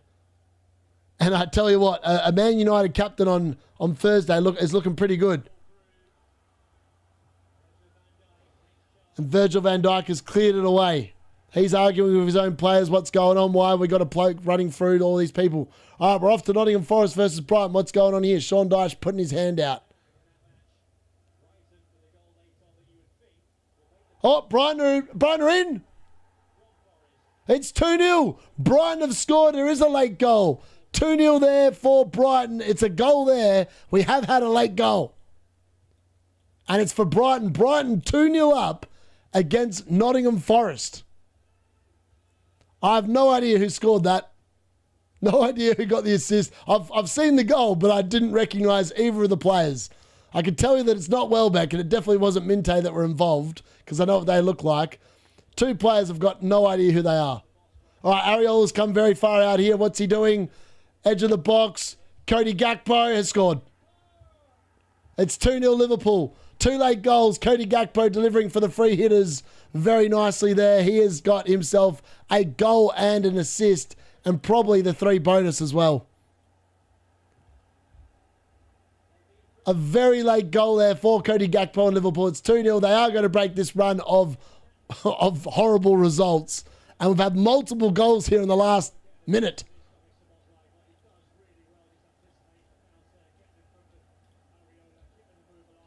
It's a Joe Gomez assist.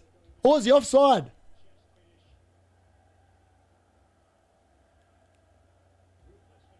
I don't think he's offside. Didn't look offside.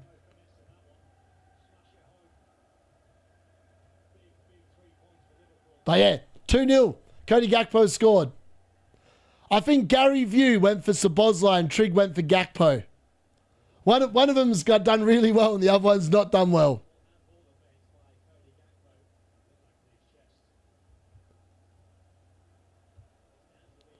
All right, VAR are checking something. I don't think it's going to be overruled. It's a goal. Definitely a goal. It's 2-0 Liverpool. 100%. That should be it. I agree. That definitely should be it. Commentators saying that should be it. It is 2-0 Liverpool. And it's, it's 2-0 Brighton as well. So 3 clean sheets here on the Sunday watch along. And I thought Nottingham Forest are going to win and Brighton have won. I thought West Ham were going to win and Liverpool have won. And I did go for a Villa win. And I didn't expect Man United to beat Crystal Palace. So there you go. The results this week, my predictions, a little bit off compared to last week.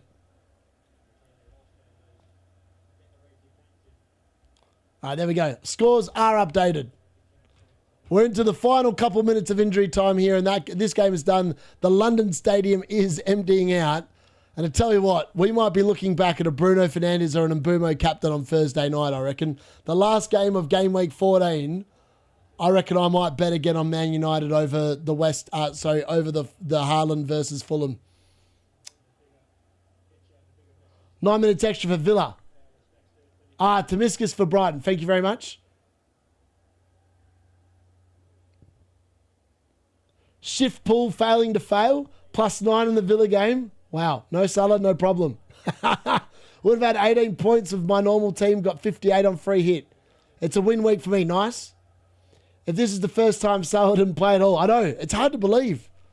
This could be the new Liverpool though. I mean, like, it wouldn't surprise me. I mean, Mo Salah is old. He's not young. He's 33. Someone correct me if I'm wrong. So Mo Salah is, I think, 33, turning 34. Maybe I've got it wrong. Maybe I've got his age wrong. I'm not 100% sure. But either way, he's old. Just need a meaningless West Ham goal to wreck the clean sheet. I know that would be pretty biblical, to be fair. All right, let's go to change the bonus points, though, because Cody Gakpo is definitely going to come into them. So let's see what it's looking like. All right, it is finished 2-0 to Liverpool. That game is officially over. The only game still ongoing is Aston Villa versus Wolves, which hopefully we'll be going live to now.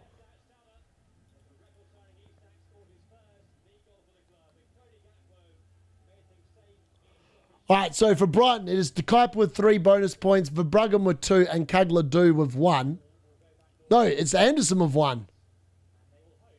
Okay. Anderson's got 1 bonus point. That's bad, considering he's 2-0 down. 17 defensive contributions for Anderson as well. He's done amazingly well there. Wafer with 23 DCs. That's huge.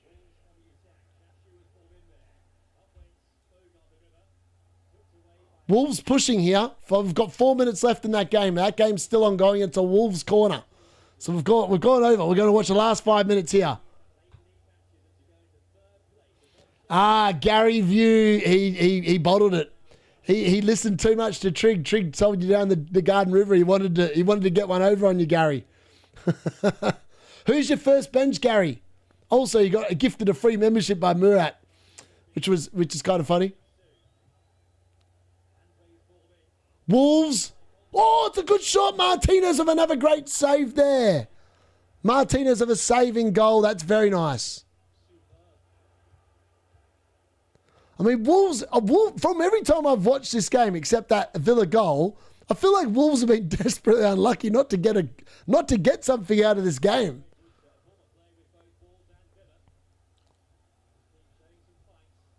I mean, the Wolves are definitely showing some fight. They don't look like a team that's definitely... I mean, Wolves are getting relegated, man. They've gone 13 games now with two draws.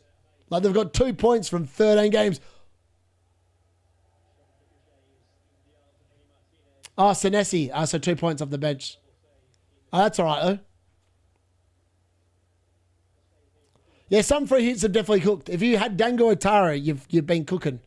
If you had Dango Otara, Cody Gakpo, Foden, like those 3 players, if you had all 3 of them, you are loving life. Like, you are loving life. At the moment, Morgan Rogers is blanking. If you had a Liverpool defender, you're probably going pretty well as well. And obviously, Aston Villa are about to get a double clean sheet for a lot of players as well. So yeah, if you had a Matty Cash or a Martinez double up, that's also looking pretty sexy.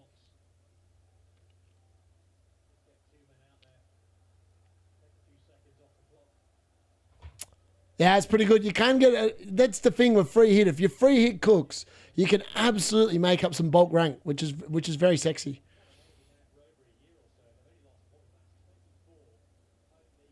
Well, I'm going all right. So I'm still inside the top 4 million now, and all my players have played, right? I've got no players left to go. And we've only got the Arsenal-Chelsea game to go. So that's not too bad. I'll take that, considering the triple captain was a flop. I just think, I look back at that and I go, if I had triple captain Foden instead of Haaland, how good would I be? I'd be on like 80-odd points. And I'd probably be inside the top 3 mil. I would have gone from like 5.4 to 3 mil in one game week. But I still can't complain too much. I mean, I feel like I've had a pretty good week. I've matched most of the free hitters except the defense. Defense definitely left me down. Like, double Villa defense was probably the way.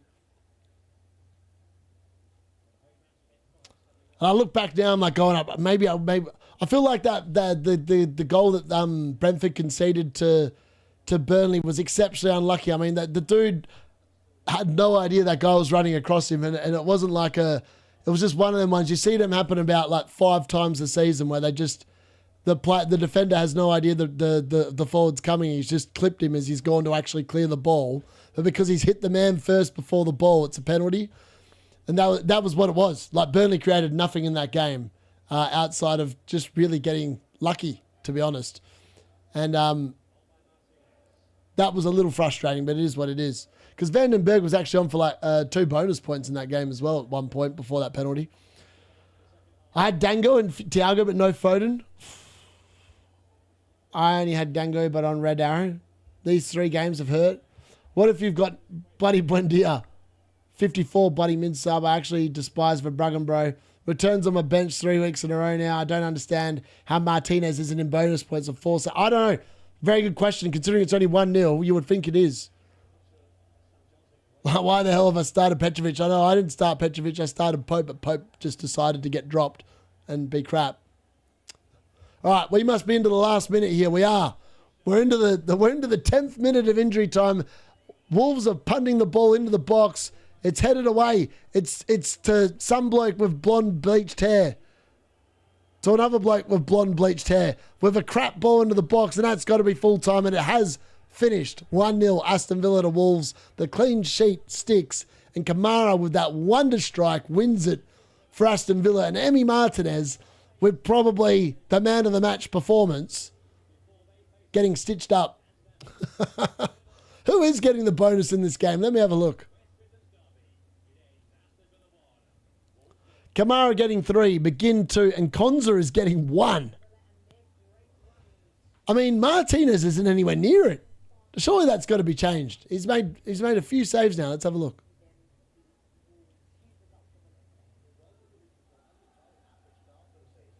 Martinez, 4 saves. He's not... Oh, I mean, it's pretty close. It's pretty tight. Kamara is on 3 bonus points on 35. Konza and McGinn are sharing 2 on 32, and that will be it because Luka Dean is on 31. Martinez is on 30. That's very tight there. That could definitely change between now and the time that Chelsea versus Arsenal concludes. McGinn with 16 defensive contributions. Tielemans, like Bruno Fernandes, gets stranded on 11. Andre with 18 for Wolves. Gomez with 14. Toddy with 12. Agbadudu stuck on 8. Sadly, they haven't given an extra 2 points to Bruno yet. With the DCs, he's still stranded on 11. That's disappointing.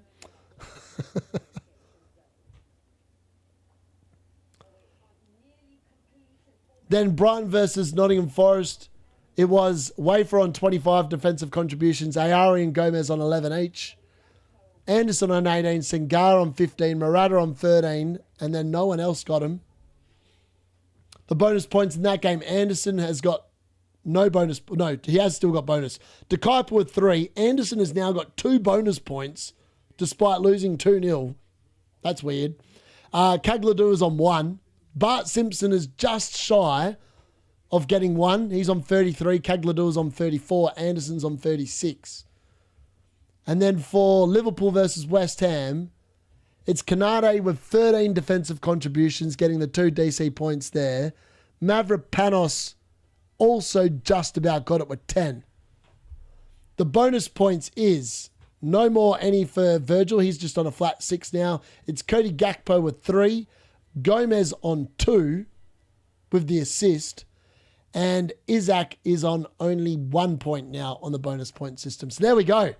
That's how it's all ruffled down. And for Man United versus Crystal Palace earlier, it was a Mount goal, Zirkzee goal, and a Bruno Fernandes double assist. Mateta with the goal off the penalty spot, which he won himself. That game finished with Zirkzee with a 3 bonus, Bruno with 2. That is also very close. Zirkzee's on 37, Bruno is on 36, and Mason Mount has got himself 1 with 32. DC's in that game, Casemiro with 15 and Bruno stranded on 11. Lacroix with 16, Warden also got him with 13, and Kamada also got him with 12. No one else got him, surprisingly. Interesting. So there we go. Those are all the stats. 25 DC is ridiculous. Sada Bruno Guimaraes is actually a move I had not considered, but that could be a good move. 32 points with only Enzo to play. Don't know how big the red... Yeah, I mean, that's the... Sometimes you can get like a really good week and then the next week it's just horrible and you're like, what the hell happened to my team? Solashada and Doku on my free hit. Good lords. So that's the thing. Sometimes you can sit there and you can free hit. This is the danger of free hit when it's not a blank and it's not a double. Because you're literally selling players that you've got in your team normally that could all literally haul in that week because they're all playing, right? Like they're literally all playing. For players that, what we saw today, might not even show up. Like Mo Salah did not show up. And you get like Senesi's points off the bench or whatever it is. So yeah, it's a weird one. Cons are on 9 DC. Hopefully they can have 1 by the time Chelsea... I know, that's what I'm thinking about Bruno. Like surely they ruffle 1 out of the woodwork for him.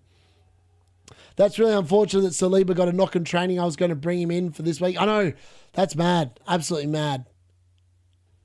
So yeah, we are going to wrap this up very shortly. I'm not going to be doing the Chelsea versus Arsenal game. I need to get some sleep because I need to get some content out for you guys as well. So I'll probably only watch the first half and then I'm going to bed. So I'm not going to bother staying on for that.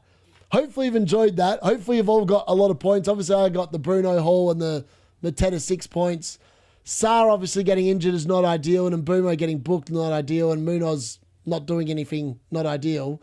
But still a pretty good game week, and it is going to be my second back-to-back Green Arrow. Another chip wasted, but who cares at this point? We're just going to roll with it and hope that we can start clawing it back with hopefully better weeks above the average. So, yeah, that's what we're looking at. Not a horrible week, not an amazing week, but a better week than last week, and hopefully it's not like whatever it is post this. But, yeah, that's where we're at. hopefully you're on green arrows. If you haven't already and you're watching this back and you've made it to this point, you're still watching, please smash a like on the stream and smash the sub button as well. And hopefully you have got yourselves green arrows. Everyone, good night. It's going to be a busy week. I don't know about a deadline stream because it is midweek, but we are going to be doing live watch-alongs on Wednesday and Thursday, which is morning for me, but it'll be Tuesday night and Wednesday night. And then you're lucky that Man United are playing on Thursday night. So I'll also be doing the live watch-along for Man United versus West Ham as well. So we've got 3 live watch-alongs midweek, which will be epic. So I hope to all see you there.